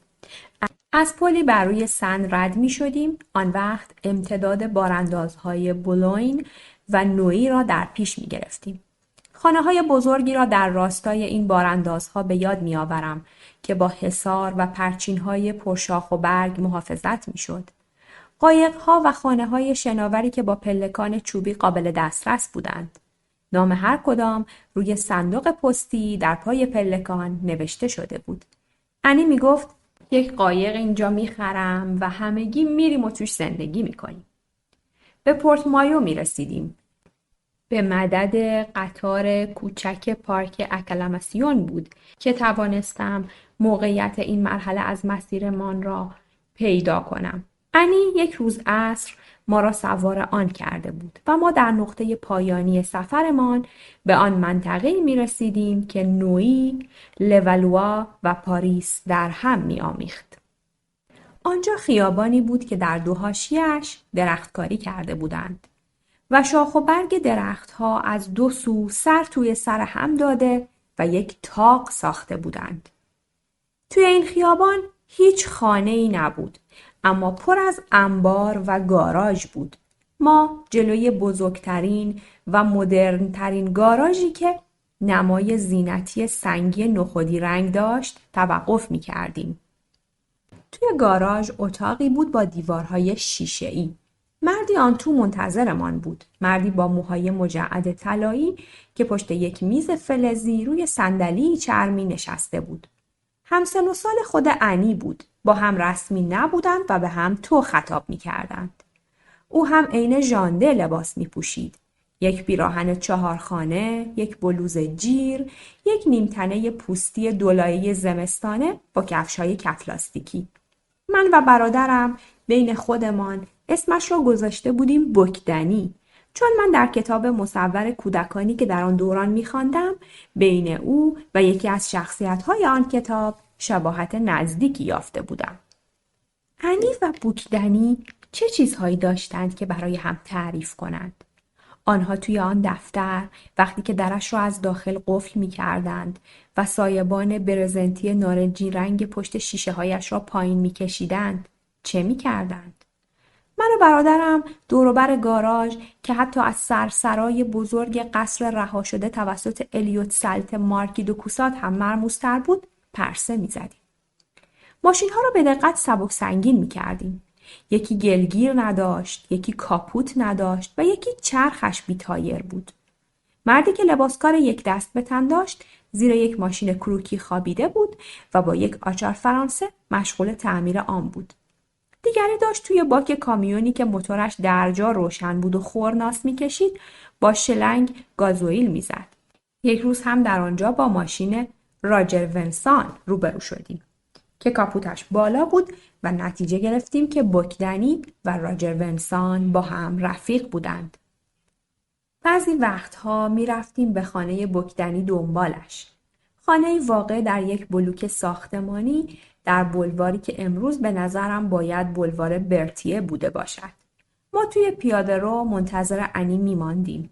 او با بکدنی برمیگشت و به ما ملحق میشد. ماشین 4 اسبه را که مقابل بلوک ساختمانی پارک شده بود همانجا میگذاشتیم و هر 4 نفر قدم زنان از خیابانهای کوچک پوشیده از درخت و انبار تا گاراژ میرفتیم. توی گاراژ هوا خنک بود و بوی گازوئیل تندی میداد. بویی بسیار قوی‌تر از علف‌های مرطوب و آب آسیاب بادی که می‌رفتیم و ثابت و بی حرکت مقابلش می‌نشستیم. عین همان تیرگی نیز در فضای بعضی از گوشه کنارهایی که ماشین‌های متروک قرار داشت شناور بود. بدنه آن ماشین‌ها در آن فضاهای گرگ و میش تابش ملایمی داشتند و من نمی‌توانستم نگاهم را از پلاک فلزی ماشینی که به دیوار نصب کرده بودند برگیرم. پلاک زرد رنگی که یک نام 6 حرفی روی آن حک شده بود و یادآوری طرح و تلفظ آن هنوز هم که هنوز است محزونم می‌کند. کاسترول. یک روز پنجشنبه انی مرا تنها با ماشین 4 اسبه خودش برد. برادرم با هلن کوچولو برای خرید به ورسای رفته بود. مقابل بلوک ساختمانی که بکدنی در آن اقامت داشت توقف کردیم.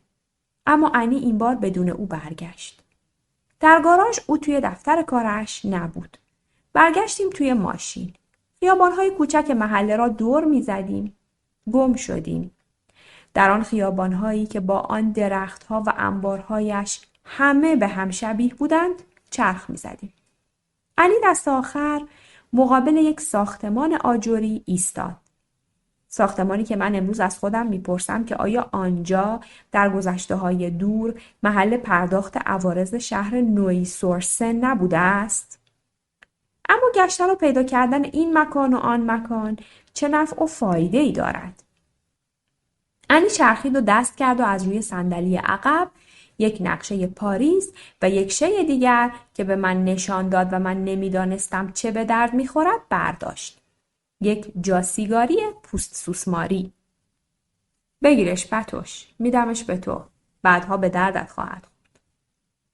با دقت به آن محفظه پوست سوسماری نگاه کردم. درونش متشکل از یک پوشش فلزی بود و 2 سیگار که عطر ملایم تنباکوی طلایی داشت تویش بود. سیگارها را از داخل جاسیگاری درآوردم و لحظه‌ای که خواستم آن 2 سیگار را به او بدهم و برای آن هدیه از او تشکر کنم، به صورتش از نیمرخ نگاه کردم. مستقیم به جلوی رویش نگاه می‌کرد. قطره اشکی روی گونه‌اش سرازیر بود. جرئت نکردم حرفی بزنم و عبارت پسر خواهر فرد توی سرم طنین انداز شد. انی هر شب در کرولز گریه می‌کند. شروع کردم به ور رفتن با جاسیگاری. منتظر ماندم. سرش را به سمت من چرخاند. لبخند زد. گفت ازش خوشت میاد؟ و با حرکتی ناگهانی ماشین را روشن کرد. او همیشه حرکتهایش ناگهانی بود. او همیشه پیراهن و شلوار مردانه می پوشید. مگر شبها. موهای طلایی‌اش بسیار کوتاه بود. اما در وجود او ظرافتی بسیار زنانه نهفته بود. ظرافتی سخت شکننده. در بازگشت به چهره گرفته او هنگامی که زیر باران با ژانده توی ماشین 4 اسبه می نشست فکر می کردم. 20 سال بعد به آن محله برگشتم. تقریباً در همان دوره‌ای که ژانده را دوباره دیده بودم. ماهای ژوئیه و اوت توی یک اتاق کوچک زیرشیروانی در محله گرازی وودان اقامت کردم. لگن دستشویی سر توی سر تخت خواب داده بود و موماس با آن بود. انتهای تخت در چند سانتیمتری در قرار داشت و برای وارد شدن به اتاق باید خودت را روی تخت ولو می کردی. سعی داشتم اولین کتابم را به پایان برسانم. داشتم پیاده در حاشیه ناحیه 16 نوئی و لوالوا، همان جاهایی که انی در روزهای تعطیل ما را، من و برادرم را می برد گشت می زدم. تمام آن ناحیه مبهم و گنگی که کسی دیگر نمی‌دانست که آیا همچنان پاریس بود یا نه. تمام آن خیابان‌هایی که با کشیده شدن خط کمربندی از روی نقشه محو شده بودند و گاراژها و رازهایشان را با خود برده بودند. زمانی که در این محله که این همه با هم پیاده گست کرده بودیم اقامت داشتم، نشد که حتی برای لحظه‌ای هم به انی فکر کنم. گذشته بسیار دورتری ذهن مرا به خود مشغول می کرد. گذشته پدرم. او یک شب در ماه فوریه در رستورانی در خیابان مارینیون دستگیر شده بود. مدارک شناسایی با خودش نداشت. پلیس ها به واسطه حکم تازه‌ای از سوی آلمانی ها همه را تفتیش می کردند. ممنوعیت رفت و آمد یهودی ها از ساعت 8 شب در مراکز عمومی. او با استفاده از تاریکی و از یک لحظه غفلت پلیس ها که جلوی ماشین ایستاده بودند، از قفس مشبک ماشین پلیس بیرون پریده و به چاک زده بود.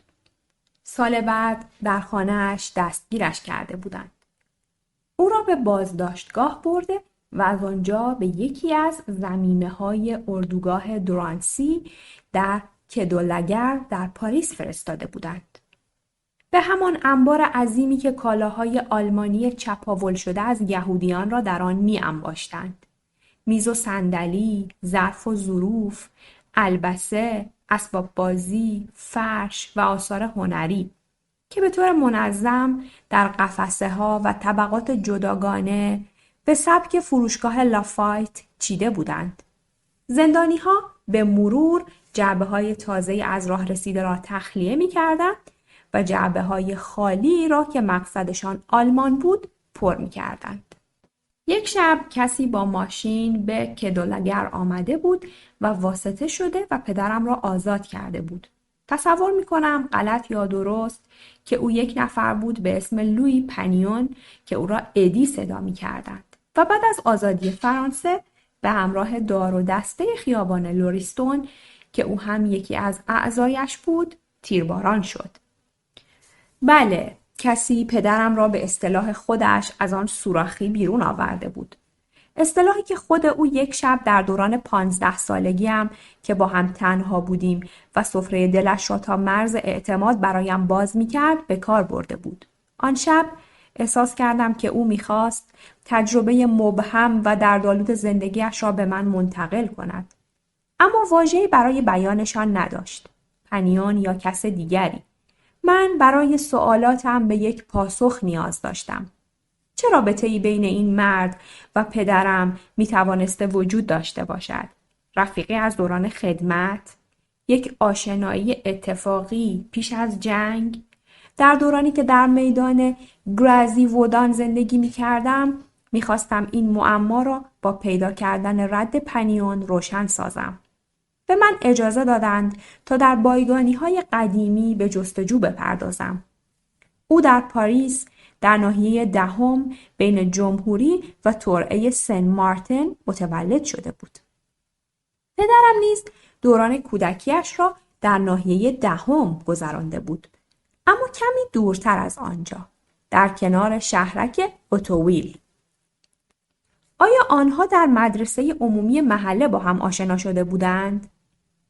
در 1932 دادگاه جنایی مونمرسان محکومیت خفیفی را برای پنیون به جرم راه اندازی قمارخانه در نظر گرفته بود. از 1937 تا 1939 او در گاراژی در منطقه 17 کار می‌کرد. او با شخصی به نام هانری نماینده فروش ماشین‌های سیمکا که در حوالی پورت دلیلا زندگی می‌کرد و با شخص دیگری به نام ادموند دولوهه متصدی صافکاری سواری در اوبرویلیه آشنایی به هم زده بود. این سه مرد اغلب یکدیگر را می‌دیدند و هر سه در کار اتومبیل بودند. جنگ از راه رسید، سرزمین اشغال شد. هانری زده بود به کار بازار سیاه و دفتر و دستکی راه انداخته بود. ادموند دولوهه کار منشیگری او را عهده‌دار می‌شد و پنیون وظیفه رانندگیش را. آنها در خیابان لوریستون نزدیک میدان اتوال با چند نفر آدم ناجور دیگر در هتل خاصی مستقر شدند. این اوباش‌ها به قول پدرم رفته رفته توی چرخ دنده های این شبکه گرفتار آمدند. آنها از بازار سیاهی به کارهای کثیف پلیسی برای آلمانی‌ها کشیده شدند. پنیون در کار قاچاقی شرکت کرده بود که در گزارش تحقیقات پلیس تجارت جوراب ساق بلند زنانه بیاریتز قید شده بود. این قضیه مربوط به تعداد قابل ملاحظه‌ای جوراب می شده که پنیون از قاچاقچیان جور و جور منطقه می گرفته و جمع‌آوری می کرده. او آنها را در بسته‌های 12 تایی لفاف پیچ می کرد و در نزدیکی ایستگاه قطار بیون قرار می داد. آنها 6 واگن قطار را از آن جوراب‌ها پر کرده بودند. در پاریسی که به واسطه اشغال خالی از سکنه شده بود، پنیون ماشین سواری می کرد. یک اسب مسابقه‌ای خریده بود.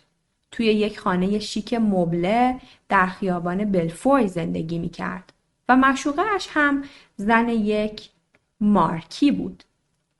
با آن زن به باشگاه‌های اسب سواری نوئی، باربیزون، مهمانسرای میوه ممنوعه در بوژیول می رفت. پدرم چه زمانی با پنیون آشنا شده بود. زمانی که او در بیاریتز ترتیب قاچاق جوراب‌ها را میداد، کسی نمی‌داند. در بعد از ظهری که در 1939 در ناحیه 17 پدرم مقابل گاراژی توقف کرده بود تا تایر ماشین فوردش را تعویض کند و پنیون هم آنجا بود، آنها با هم اختلاط کرده بودند. احتمالاً پنیون از او خدمتی طلب کرده و یا با او شور و مشورت کرده بود و بعد هم برای زدن یک پیک به اتفاق هانری و ادموند دولاهه به کافه‌ای در همان دور و برها رفته بودند. آدم در زندگیش اغلب به اشخاص عجیب و غریب برخورد می کند. دور و بر پورت د لیلا پرسه زده بودم. به امید اینکه بلکه کسی را پیدا کنم که همچنان معاملاتچی بنگاه ماشین‌های سیمکایی را که حدود سال 1939 در آنجا زندگی می‌کرد را به خاطر بیاورد. شخصی به نام هانری. اما نه، این اسامی گاهی به گوش هیچ کس نخورده بود. در اوبرویلیه در خیابان ژان ژورس از تعمیرگاه سواری که ادموند دولاهه را استخدام کرده بود سالهای سال بود که دیگر اثری نبود. و گاراژ ناحیه 17 که پنیون در آن کار میکرد چطور؟ اگر موفق به پیدا کردنش میشدم، یک مکانیک قدیمی میتوانست از پنیون و اگر اقبالم بلند بود از پدرم برایم بگوید. در این صورت بالاخره هرچه را که من باید میدانستم و پدرم میدانست در میافتم. یک لیست از گاراژهای ناحیه 17 تهیه کرده بودم. ترجیحاً آنهایی را که در حاشیه آن ناحیه واقع شده بود. به من الهام شده بود که پنیون در یکی از این گاراژها کار می‌کرده است. امروز به خودم میگویم که گاراژی را که انی من و برادرم را با خود به آنجا می‌برد حتماً باید توی این فهرست باشد. اصلا شاید آن گاراژ همان گاراژ پنیون بود. در ذهن برگ درختان، نمای تاقی شکل ساختمان‌ها و جزئیات دیگر آن خیابان‌ها را تداعی می‌کنم. آنها را نیز در کنار چیزهای دیگر ویران کرده بودند. و تمام این سالها برای من چیزی در بر نداشت مگر یک جستجوی طولانی و بیهوده برای یک گاراژ گم شده. پایان قسمت 4.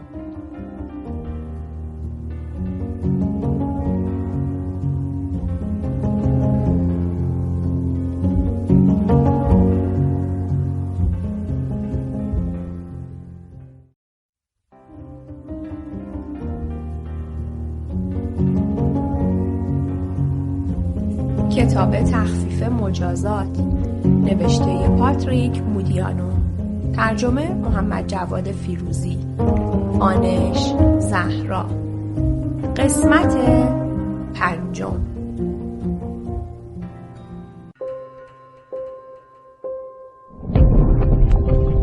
avogebook.com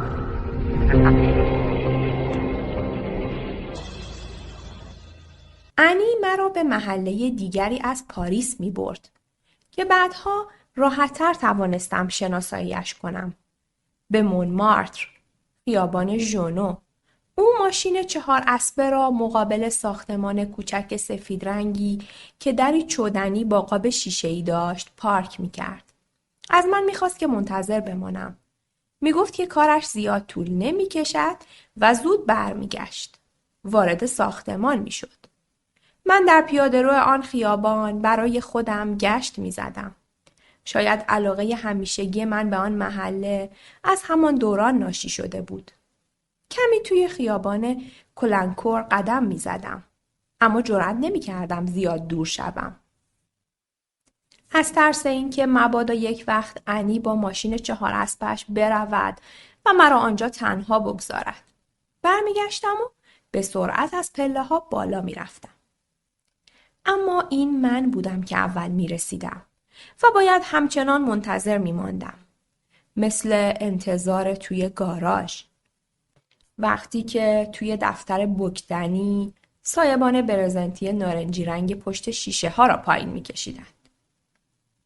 او به اتفاق راجر ونسان از توی ساختمان خارج می شد. راجر ونسان به من لبخند می زد. وانمود می کرد که خیلی اتفاقی با من روبرو می شد. عجب! تو اینجا توی این محله چی کار می کنی؟ روزهای بعد او به آندرکا، به ژانده و هلن کوچولو می گفت جالبه. به پتوش توی مونمارتر برخوردم. ماندم که آنجا چه کاری داشت؟ بعد به طرف من میچرخید. بهشون هیچی نگو. از سکوت زیان نرسد. توی خیابان ژونو انی او را بوسید. با وجودی که او را راجر ونسان صدا میکرد و با او رسمی بود و شما خطابش میکرد. اما او را بوسید. راجر ونسان به من میگفت یک روز دعوتت میکنم به خانه‌ام. من اینجا زندگی میکنم. و با اشاره در چوبی ساختمان کوچک سفید رنگ را به من نشان میداد. هر سه توی پیاده‌رو قدم میزدیم. ماشین آمریکایی‌اش مقابل خانه‌اش نبود و پرسیدم چرا. گذاشتمش توی گاراژ روبرویی. از مقابل هتل آلسینا نزدیک پلکان میگذشتیم. یک روز انی گفت من با هلن کوچولو و متیلد اول اینجا زندگی میکردم. قیافه متیلد دیدنی بود اگه قیافشو میدیدید. راجر ونسان لبخند میزد و من بیان که متوجه باشم به تمام حرفهایشان گوش میدادم و آن حرفها خود به خود ملکه ذهنم میشد. بعدها ازدواج کردم و چند سالی توی آن محله زندگی کردم. من تقریباً هر روز از خیابان ژونو بالا می رفتم. یک روز عصر به سرم زد که در قاب شیشه‌ای آن ساختمان سفید را هل بدهم و داخل شوم. زنگ در نگهبان ساختمان را زدم. مرد موسرخی سرش را از بین در بیرون آورد. فرمایشی داشتین؟ در مورد شخصی که توی این ساختمان زندگی می کرده. حدود 20 سالی میشه. ای آقا، من اون موقع اینجا نبودم. نمیدونید چطور میتونم راجع به اون اطلاعاتی کسب کنم؟ از گاراژ روبرویی بپرس. شناسنامه همه زیر بغل اوناست. اما نرفتم از گاراژ روبرویی سوال و پرسش کنم. آنقدر روزهایم را در پاریس بی نتیجه صرف جستجو در گاراژهای جور و جور کرده بودم که دیگر باوری به یافتنشان نداشتم. تابستان روزها بلندتر شد و انی که سختگیری سفید برفی را نداشت به ما اجازه میداد که شبها مقابل خانه توی خیابانی که شیب ملایمی داشت بازی کنیم. آن شبها ربد و شامرهایمان را نمی پوشیدیم. بعد از شام انی ما را تا دم در همراهی می کرد و ساعت مچیش را به من می داد. شما اجازه دارید تا 9:30 بازی کنید. 9:30 برمیگردید تو. پتوش، تو خوب به این ساعت نگاه میکنی. من روی تو حساب میکنم. وقتی ژانده آنجا بود، او بود که ساعت بزرگ مچیش را به من میسپرد. او ساعت را طوری تنظیم میکرد که سر ساعت 9:30 با زنگ کوتاهی مثل یک ساعت شماته دار ما را از زمان برگشت به خانه خبردار میکرد. ما 2 نفر از خیابان پایین می رفتیم تا به جاده اصلی که به ندرت ماشینی در آن زمان در آن تردد می کرد می رسیدیم. 100 متری دورتر در سمت راست ساختمان کوچک نیمه چوبی ویران شده ایستگاه قطار بود که شباهت به ویلاهای کنار دریا داشت. روبروی آن میدان متروکه‌ای بود با حاشیه‌ای پوشیده از درخت و کافه ایستگاه قطار. یکی از پنجشنبه‌ها پدرم به روال همیشه به همراه یکی از دوستانش با ماشین نیامده بود، بلکه با قطار آمده بود. عصر ما 2 نفر او را تا ایستگاه قطار همراهی کرده بودیم و چون زودتر از ساعت حرکت قطار رسیدیم، پدرم ما را به تراس کافه ایستگاه برده بود. من و برادرم کوکاکولا خوردیم و خود او یک کنیاک. او حساب میز را پرداخته بود و بلند شده بود تا برود سوار قطارش شود. قبل از رفتن گفته بود یادتان نرود اگر احیانا مارکید و کوساد را در قصر دیدید حتما از طرف آلبرس به او سلام برسونید. از حاشیه جاده و خیابان که با پرچین انبوهی از گیاه برگ نو محافظت میشد، ایستگاه را زیر نظر می گرفتیم. هر به چندی تعدادی مسافر از آن خارج می شدند و به جانب شهرک، آسیاب آبی بیور و قصبه دمه پراکنده می شدند. از تعداد مسافرها رفته رفته کاسته می شد. طولی نمی کشید که فقط یک نفر تک و تنها از میدان ایستگاه رد می شد. مارکید و کوساد؟ قطعاً ما در چنین شبی باید برای خلق آن ماجرای بزرگ به قصر می رفتیم. اما خودمان خوب می دانستیم که این برنامه همواره به فردا موکول می شود. برای مدت درازی جلوی پرچینی که محافظ مهمانسرای روبن د بوا بود بی حرکت می ماندیم. گوش می ایستادیم به گفتگوی مشتریانی که سر میزهای توی باغ مشغول خوردن شام بودند. پرچین آنها را از نظر پنهان می داشت، اما صدایشان کاملا رسا بود. صدای به هم خوردن قاشق چنگال ها و صدای قرچ قرچ پای گارسون ها روی ریگ ها را می شنیدیم. رایحه برخی از غذاها با عطر پرچین های برگ نو درآمیخته بود، اما بوی این یکی قوی‌تر و پرنفوذتر بود. تمام خیابان را عطر برگ نو برداشته بود. آن بالا چراغ توی سالن روشن بود و روشناییش از پنجره هلالی بیرون میزد. ماشین آمریکایی راجر ونسان جلوی خانه پارک شده بود. آن شب او با آندرکا آمده بود، با زن آن طبیب کله گنده. همان کسی که با دار و دسته خیابان لوریستون بدبستان داشت و با راجر ونسان خودمانی بود و با ضمیر تو خطابش میکرد. هنوز ساعت 9:30 نشده، انی با قبای آبی آسمانیش که میانه کمرش را تنگ در خود میفشرد از خانه خارج میشد. ما با سرعت هرچه تمامتر بار دیگر از عرض خیابان میگذشتیم. خودمان را کوچک میکردیم و ما بین بوته های یک فضای درختکاری شده محدودی که از ساختمان کلیسای پروتستان ها به بعد گسترده بود پناه میگرفتیم. انی به ما نزدیک میشد. موی طلایی‌اش در هوای گرگومیش شکل یک لکه پیدا میکرد. صدای پایش را میشنیدیم. سعی میکرد ما را پیدا کند. بین ما و او این یک جور بازی قایم باشک بود.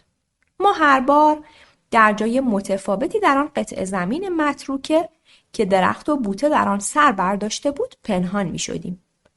چون نزدیکتر شدن او هیجانی در ما برمی انگیخت. بی اختیار زیر خنده می زدیم و سرانجام محل اختفایمان لو می رفت. هر 3 نفرمان با هم به خانه برمی گشتیم. او هم عین خودمان یک بچه بود. برخی از عبارات برای همیشه ثبت ضمیر آدمی می شود. یک روز عصر در حیاط کلیسای پروتستان ها یک جور جشنی برپا بود. از پنجره اتاقمان چشمانداز گسترده‌ای از غرفه های کوچک که بچه ها با والدینشان دور آنها شلوغ می کردند مقابل رویمان بود.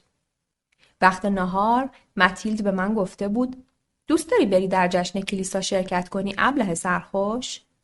او ما را به کلیسا برده بود. ما یک بلیت بخت آزمایی خریده بودیم و 2 بسته گز بادامی برنده شده بودیم. در راه بازگشت متیلد به من گفته بود آنها به خاطر من که پروتستانم گذاشتن شماها داخل جشن بشید. ابله سرخوش. او قبای سیاهش را پوشیده بود و سنجاق سینه‌اش را هم به یقه زده بود و مثل همیشه کاملا جدی بود. بذار خوب روشنت کرده باشم. پروتستان ها همه چیز را می‌بینند. نمی‌شود چیزی را از آنها پنهان کرد. یه وقت فکر نکنی 2 تا چشم دارن. خیر، یکی هم پشت سرشون دارن. فهمیدی؟ و با انگشت به موهای گوجه شدهش اشاره می‌کرد. فهمیدی ابله سرخوش؟ یک چشم پشت سر. از آن پس به من و برادرم در حضور او احساس بدی دست می‌داد. به خصوص وقتی که از پشت سرش رد می شدیم. خیلی طول کشید تا فهمیدم که پروتستان ها هم مثل بقیه آدم های دیگر بودند و هر بار که با یکی از آنها روبرو می شدم مسیرم را تغییر ندهم. هرگز هیچ جمله دیگری نخواهد توانست چنین بازتابی تا این حد شدید بر ما داشته باشد. به لبخندهای راجر ونسان می مانست. من دیگر هیچگاه در زندگیم با لبخندی مثل آن برخورد نکردم. این لبخند حتی در غیاب راجر ونسان هم در هوا شناور بود. جمله دیگری به خاطر می‌آورم که ژانده به من گفته بود. یک روز صبح او با موتورش مرا تا جاده ورسای برده بود. آهسته می‌راند و من نیمتنه چرمی دولایه‌اش را محکم گرفته و خودم را نگه داشته بودم. در بازگشت مقابل مهمانسرای رابین هود توقف کردیم. میخواست سیگار بخرد. تنها خود مهمانسرادار پشت بار مهمانسرا بود. یک زن موطلایی جوان و بسیار زیبا. و این همان کسی نبود که پدرم در دورانی که با الیوت سلت مارکی دوکوسات یا شاید ادی پنیون به آن مهمانسرا میرفت او را میشناخت. ژانده گفت یه پاکت بالتو. مهمان سرادار یک پاکت سیگار به سمت او دراز کرد و لبخندی به هر دومان حواله کرد. وقتی که از مهمان سرا خارج شدیم، ژانده با صدای بمی به من گفت میبینی رفیق شفیق؟ زنها از دور دل میبرن. اما از نزدیک باید خیلی احتیاط کنی. او به یک باره توی لاک خودش فرو رفت و قیافه غمگینی به خود گرفت. پنجشنبه روزی روی تپه نزدیک قصر بازی می کردیم. هلن کوچولو روی همان نیمکتی نشسته بود که معمولاً سفید برفی می نشست و مواظبمان بود. از شاخه های درخت های کاج بالا می رفتیم. تا بالای یک درخت رفتم و از این شاخه به آن شاخه پریدم و کم مانده بود به پایین پرت شوم. از درخت که پایین آمدم رنگ هلن کوچولو مثل گچ سفید شده بود. او آن روز شلوار اسب سواری و جلیقه مرواری دوزی شده اش را پوشیده بود. این کارت اصلاً عاقلانه نبود. ممکن بود خودتو به کشتن بدی. هرگز ندیده بودم که او با چنین لحن خشن و بیرحمانه‌ای با من حرف بزند. دیگه نبینم که چنین کاری انجام بدی. چندان دیدن خشونت او برایم غریب بود که بغضم گرفت و میخواستم زیر گریه بزنم. من خودم مجبور شدم کارم رو فقط به خاطر یک کار احمقانه اینچنینی از دست بدم. شانم را گرفت و تا نیمکت سنگی زیر درختها به دنبال خود کشید. وادارم کرد بنشینم. از جیب بغلی جلیقه‌اش یک کیف پول از پوست تمساح به رنگ همانجا سیگاری که انی به من داد و احتمالاً اصل و ریشه‌شان هم از یک فروشگاه بود بیرون آورد و از آن کیف پول کاغذی بیرون کشید و به طرفم دراز کرد. خوندن که بلدی؟ مقاله یک روزنامه بود با یک عکس. آنچه را که با حروف درشت نوشته شده بود خواندم.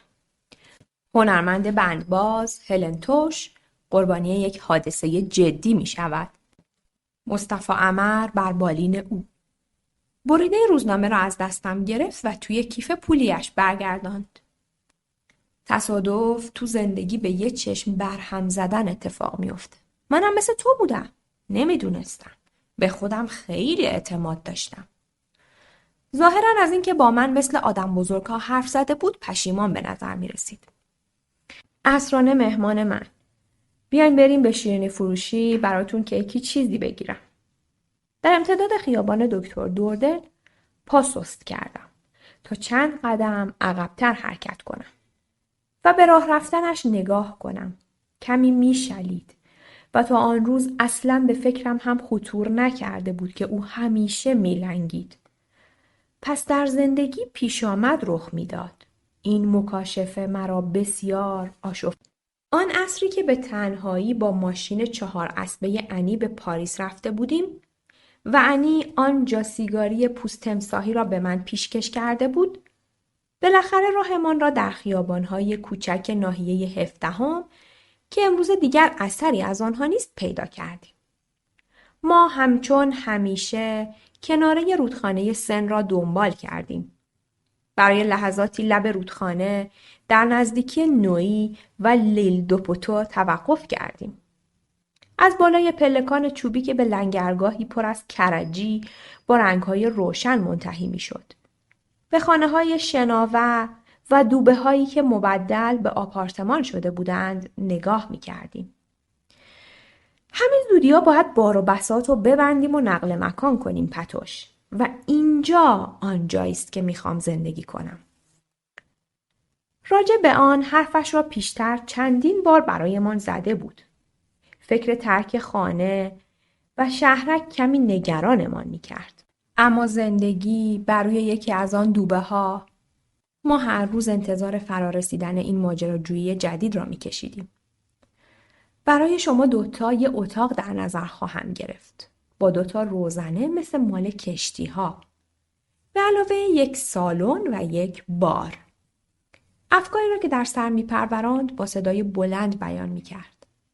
برگشتیم توی ماشین 4 اسبه. بعد از تونل سن کلود توی شاهراه به طرف من چرخید. با نگاهی پرتلالوتر از همیشه به من نگریست. میدونی باید چی کار کنی؟ تو باید هر کاری را که در طول روز انجام میدی بنویسی. برای این کار برات یه دفتر میخرم. فکر خوبی بود. دستم را توی جیبم فرو کردم تا ببینم که جاسیگاری را هنوز داشتمش یا نه. برخی چیزها در یک لحظه غفلت از زندگی آدمی ناپدید میشوند. اما این جاسیگاری همیشه به من وفادار ماند. میدانستم که باید همیشه در دسترسم می بود.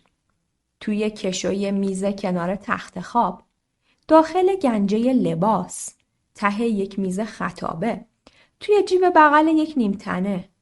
چنان نسبت به آن و نسبت به حضورش اطمینان داشتم که وجودش را فراموش می کردم.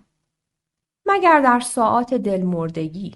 آن وقت آن را بر می داشتم و تمام زوایایش را به دقت تماشا می کردم. این تنها شیئی بود که به آن دوره از زندگیم که نمی توانستم راجع به آن با کسی حرف بزنم گواهی می داد. دوره‌ای که گاه نسبت به واقعی بودنش تردید می کردم و از خود می پرسیدم که یعنی آیا واقعاً چنین دوره‌ای را از سر گذرانده بودم؟ اما یک روز نزدیک بود آن را از دست بدهم. در آن زمان در یکی از آن مدرسه‌هایی درس می‌خواندم که لحظه شماری می‌کردم تا زمان بگذرد و من به 17 سالگی برسم. جاسیگاریم چشم 2 برادر دوقلو برآمده از خانواده بورژوا که دارای منزلت بسیاری بودند را گرفت. آنها چندین پسرعمو در کلاس‌های دیگر داشتند و پدرشان هم لقب بهترین تیرانداز فرانسه را یدک می‌کشید. اگر همگی علیه من دست به یکی می کردند، هیچ کاری از من در مقابل آنها ساخته نبود. تنها راه خلاصی من از دست آنها این بود که کاری کنم که هرچه زودتر از آن مدرسه اخراج شوم. یک روز صبح از مدرسه جیم شدم و از این فرصت استفاده کردم و از شانتیلی، مورتفونت، ارمونونوویل، صومعه شلی دیدن کردم. وقت شام به مدرسه برگشتم. مدیر اخراجم را به من اعلام کرد. اما نتوانسته بود با والدینم تماس حاصل کند. پدرم چند ماهی بود که برای یافتن معدن طلایی که یکی از دوستانش او را از وجود آن مطلع ساخته بود به کلمبیا رفته بود. مادرم درگیر یک تور نمایشی در حوالی شدوفون بود. آنها تا زمانی که کسی بیاید و تحویلم بگیرد مرا در اتاقی در بهداری مدرسه قرنطینه کردند. نه اجازه داشتم در کلاسی شرکت کنم و نه غذایم را با دوستانم در سالن غذاخوری بخورم. این یک جورایی مصونیت سیاسی به حساب می آمد. و همین مصونیت مرا سرانجام از گزند آن دو برادر، پسرعموهایشان و بهترین تیرانداز فرانسه در امان می داشت.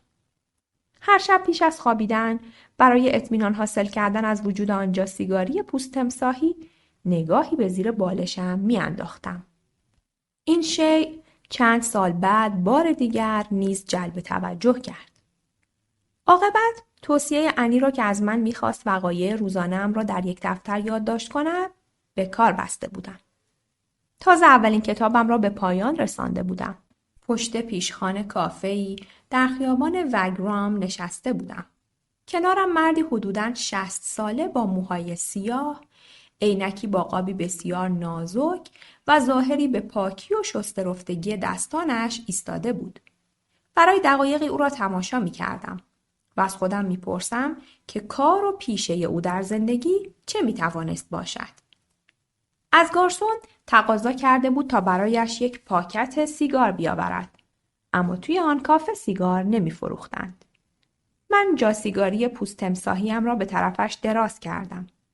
بسیار سپاسگزارم جناب. یک نخ سیگار بیرون کشید. نگاهش روی جاسیگاری پوست تمساحی ثابت ماند. اجازه می‌فرمایید؟ آن را از دستم گرفت، با ابروهای درهم کشیده چندین بار زیر و بالایش کرد. من هم عین همین را داشتم. به من بازش گرداند و با نگاهی دقیق وراندازم کرد. کل موجودی این کالا را از انبارمون دزدیدن.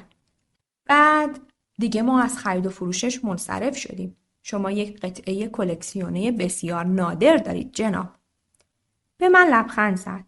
او قبلاً مدیریت یک چرم فروشی بزرگ در خیابان شانزلیزه را به عهده داشت. اما اکنون بازنشست شده بود. آنها به این جاسیگاری تنها بسنده نکردند. کل فروشگاه را خالی کردن و به سرقت بردن.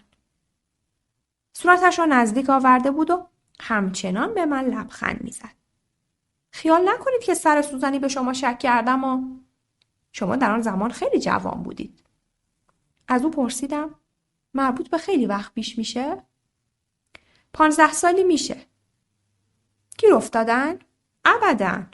آنها اعمالی بسیار جدیتر و سنگینتر از این سرقت انجام داده بودند. اعمالی بسیار جدیتر و سنگینتر. با این واژه از قبلاً آشنایی داشتم. هنرمند بندباز، هلن توش، قربانی یک حادثه جدی می شود. و آن جوان با چشمهای درشت آبی رنگ که بعدها در جوابم گفته بود کار خیلی جدی و سنگین. بیرون از کافه در خیابان وگرام با قلبی آکنده از رضایتی غریب قدم می زدم. بعد از مدتها اولین بار بود که حضور انی را احساس می کردم. آن شب پشت سرم قدم می زد. راجر ونسان و هلن کوچولو نیز باید جایی در همین شهر می بودند. اساساً آنها هرگز مرا رها نکردند. سفید برفی برای همیشه بیخبر گذاشت و رفت. سر نهار متیلد به من گفت رفت چون دیگه دلش نمیخواست از تو سرآوری کنه ابله سرخوش. انی شانه‌هایش را بالا انداخت و یک چشمک به من زد. چرند نگو مامان. اون رفت چون باید برمیگشت پیش خونواده‌اش. متیلد چشمها را تنگ کرد و چپ چپ به دخترش نگریست. کسی جلوی بچه با مادرش اینطوری صحبت نمیکنه. انی خودش را به کری زد. به ما لبخندی میزد. متیلد به دخترش گفت شنیدی چی میگم؟ عاقبت به خیر نمیشی. درست مثل این ابله سرخوش. انی دوباره شانه‌هایش را بالا انداخت. هلن کوچولو گفت سخت نگیر تیلدا. متیلد با انگشت به موی گوجی شده پشت سرش اشاره کرد. میدونی این یعنی چی؟ حالا که سفید برفی رفته، از این به بعد منم که تو رو زیر نظر خواهم داشت ابله سرخوش. انی مرا تا مدرسه همراهیم کرد. او مثل همیشه دستش رو روی شانه‌ام گذاشته بود. به حرفایی که مامان میزنه توجهی نکن. او پیر شده. پیرا اراجیف زیاد میگن. زودتر از موعد رسیده بودیم. مقابل در آهنی حیاط مدرسه منتظر ماندیم. تو و برادرت یکی 2 شب در خانه روبرویمان میخوابید. میشناسی که؟ همون خونه سفید رنگ. چون چند تایی مهمان برای چند روزی میان به خونه ما. احتمالا متوجه نگرانیم شده بود. اما به هر حال من پیش شما خواهم موند. خواهی دید. خیلی به شماها خوش خواهد گذشت. توی کلاس به درس گوش نمیدادم. حواسم جای دیگری بود. سفید برفی حالا رفته بود و ما قرار بود در خانه روبرویی زندگی کنیم. بعد از مدرسه من و برادرم را به خانه روبرویی برد. او زنگ در ورودی کوچکی را که مشرف به خیابان دکتر دوردن بود زد. زن سبزرویی نسبتاً چاق که لباسی سیاه به تن داشت در را به رویمان باز کرد. او به پا و سرایدار خانه بود. چرا که خود صاحبان خانه هرگز آنجا زندگی نمی کردند. سرایدار گفت اتاق آماده است. از پلکانی که از چراغ برق روشنایی می گرفت بالا رفتیم. کرکره‌های تمام پنجره‌ها بسته بود. از یک راه رو گذشتیم. سرایدار دری را گشود. اتاقی بود از مال خودمان بزرگتر که در آن 2 تخت خواب که میله‌های مسی داشت قرار داده بودند. 2 تخت خواب که مال آدم بزرگ‌ها بود.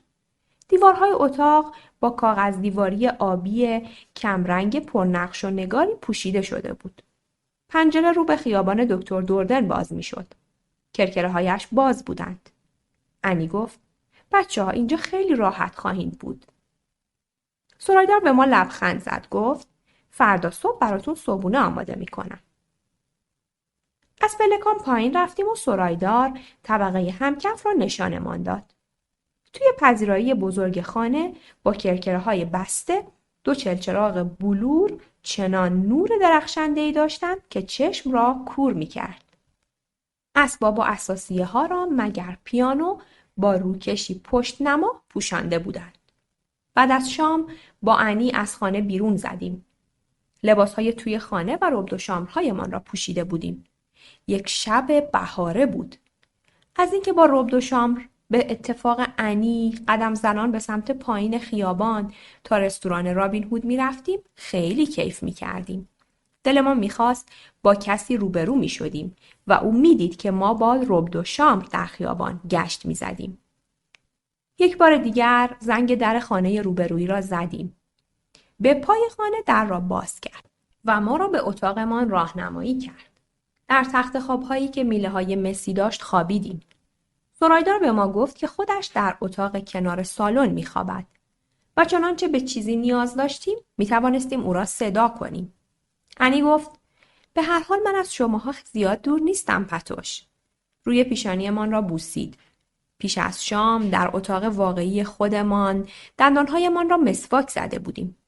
سرایدار کرکره‌ها را بست. چراغ را خاموش کرد و هر دویشان رفتند. اولین شب من و برادرم خیلی پرچانگی کردیم. چقدر دلمان میخواست به پذیرایی طبقه همکف میرفتیم. چلچراغ و اسباب و اساسیه ها را در زیر روکش هایشان و پیانو را با دل سیر تماشا میکردیم. اما میترسیدیم مبادا چوب های پلکان زیر پاهایمان صدا کند و سرایدار اوقاتش تلخ شود. فردای آن روز 5 شنبه بود. مدرسه نداشتم. سرایدار صبحانه من را روی سینی به اتاقمان آورد. از او تشکر کردیم. پسر خواهر فرد آن 5 شنبه نیامد. توی باغ بزرگ خانه روبروی نمای ساختمان با درب‌های تمام شیشه‌ایش که کرکره‌هایش بسته بود ماندیم. یک بید مجنون و پشت آن محوطه‌ای پوشیده از بامبو وجود داشت که از میانشان مهتابی مهمانسرای رابین هود و میزهایی که گارسون‌ها برای شام رویشان کارد و چنگال می‌گذاشتند می‌دیدیم. برای نهار ساندویچ خوردیم. آنها را سرایدار برایمان تهیه کرده بود. با ساندویچ‌هایمان روی صندلی‌های باغ نشستیم. انگار پیکنیک رفته باشیم. هوا خیلی خوب بود. شاممان را در باغ خوردیم. سرایدار باز هم ساندویچ پنیر و ژامبون درست کرده بود. 2 تارت سیب برای دسر و کوکاکولا. انی بعد از شام آمد. لباسهای توی خانه و ربد و شامرهایمان را پوشیده بودیم. با هم بیرون رفتیم. این بار از خیابان گذشتیم و سمت پایین را در پیش گرفتیم. نزدیکی‌های باغ ملی به چند نفر آدم برخوردیم. ظاهراً از دیدن ما با ربد و شام خیلی تعجب کرده بودند.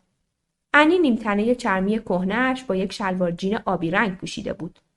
قدم زنان از مقابل ایستگاه قطار گذشتیم. به فکرم رسید که می توانستیم با همین ربد و شام‌هایمان سوار قطار بشویم و تا خود پاریس برویم.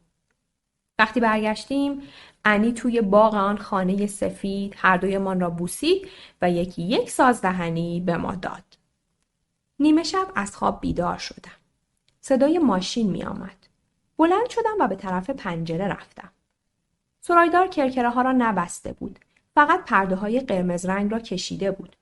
آن سوی خیابان چراغ سالن که از پنجره هلالی نورش بیرون می‌زد روشن بود. ماشین راجر ونسان مقابل خانه پارک شده بود. سقف سیاهش را کشیده بودند. 4 اسبه انی هم بود.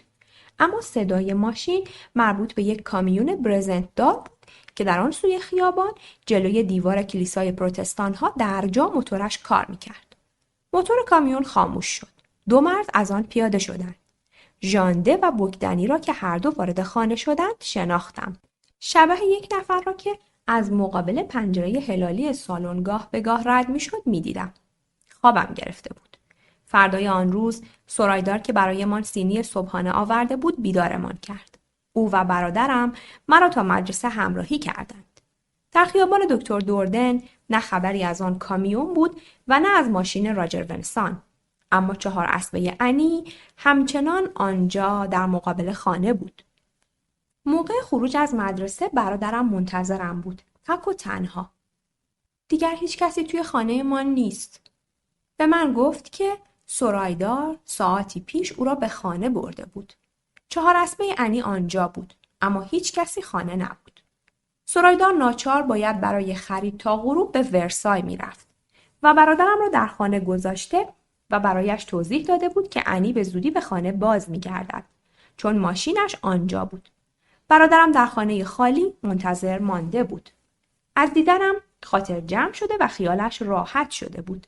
حتی خندید مثل کسی که ترسیده بوده باشد و بعد تسلی یافته باشد. به او گفتند همه رفتن به پاریس. نگران نباش.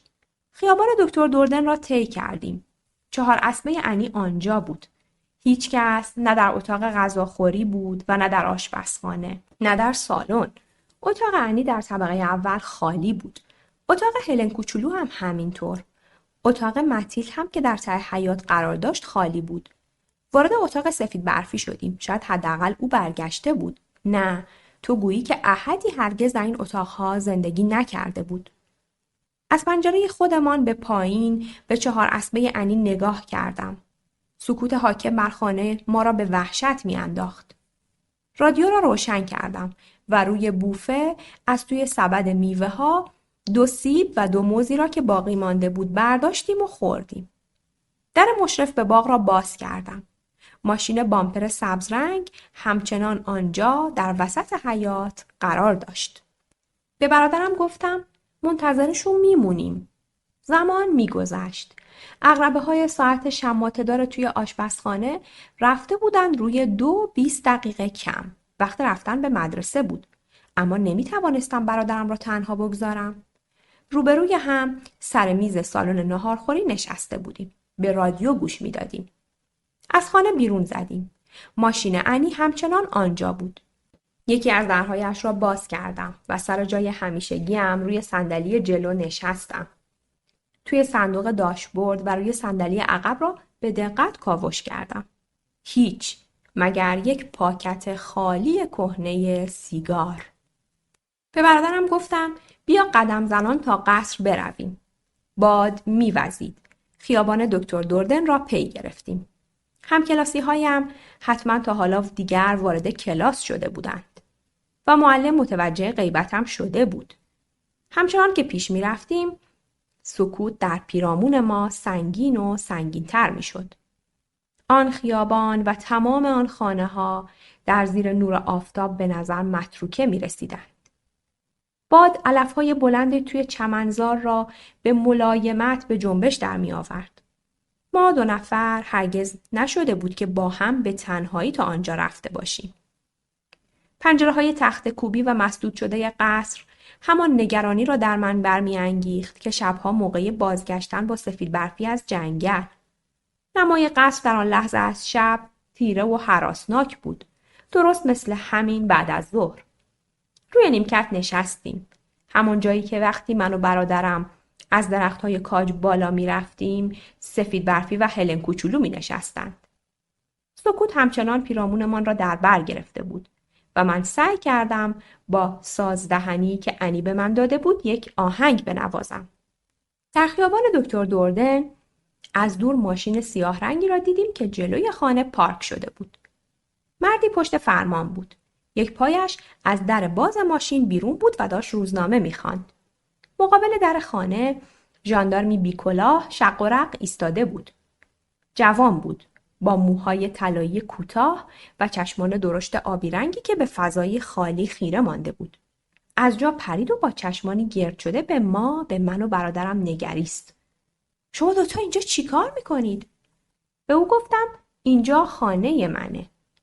و چه اتفاقی افتاده است؟ یه اتفاق خیلی جدی. ترسیدم. خود او هم. صدایش کمی میلرزید. کامیونی جرثقیلدار از سر نفش پیچید و وارد خیابان شد. چند ژاندارم از آن پایین پریدند و 4 اسبه انی را به جرثقیل بستند. بعد کامیون راه افتاد و به ملایمت ماشین انی را در امتداد خیابان دکتر دوردن به دنبال خود کشید.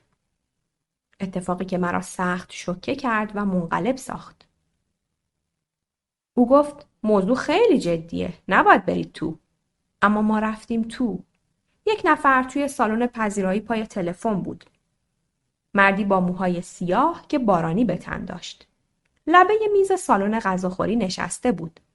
چشمش به من و برادرم خورد. به سمت ما آمد. آه، بچه ها شمایید؟ و باز تکرار کرد. بچه ها شمایید؟ او ما را به داخل سالن برد. مردی که تلفن می‌کرد گوشی را گذاشت. کوتاه و 4 شانه بود و یک نیمتنه چرمی سیاه پوشیده بود. او هم مثل بارانی پوش تکرار کرد. آه، بچه ها اینا هستند. او به مرد بارانی پوش گفت باید آنها رو بیاری به کلانتری ورسای. پاریس جواب نمیده. ژاندارم چشم آبی به من گفته بود اتفاقی بسیار جدی. به یاد کاغذی افتادم که هلن کوچولو توی کیف پولش نگه می داشت. هنرمند بندباز هلن توش قربانی یک حادثه جدی می شود. ایستادم تا از پشت سر راه رفتنش را تماشا کنم. او هیچ وقت اینطوری نلنگیده بود. مرد موسیاه بارانی پوش از من پرسید والدینتون کجا هستن؟ دنبال یک جواب می گشتم. توضیحش به او برایم بسیار پیچیده بود. انی همان روزی که با هم به دفتر خانم مدیر مدرسه ژان دارک رفتیم وانمود کرده بود که مادرم بود.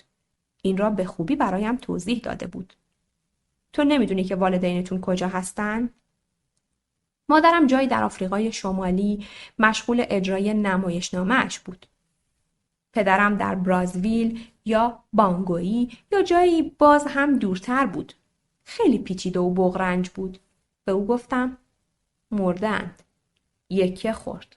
با ابروهای در هم گره کرده به من نگاه کرد. به نظر می رسید که انگار به یک باره از من وحشت کرده بود. مرد کوتاه قدی که نیمتنه چرمی سیاه داشت نیز با نگاهی نگران و دهان باز به من چشم دوخت.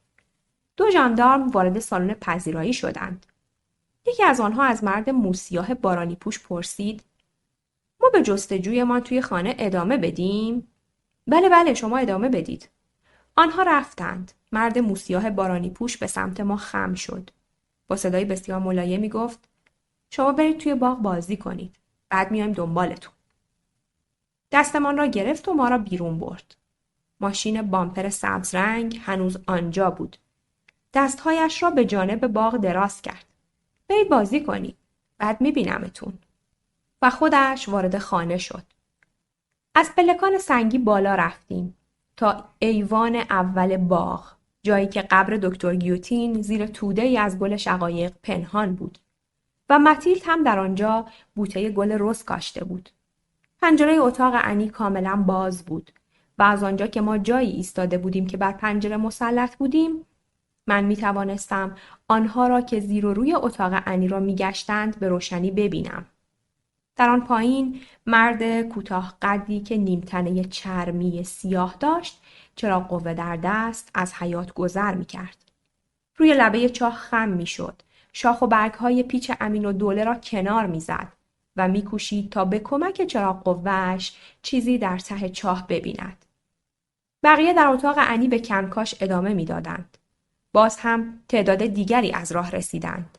ژاندارم یا مردانی با لباسهای غیر نظامی. همه جا سرک می کشیدند. حتی داخل ماشین بامپر ما. توی حیاط راه می رفتند. پنجره های خانه را به هم نشان می دادند و بلند بلند با هم اختلاط می کردند. و من و برادرم در حالی که انتظار این را می کشیدیم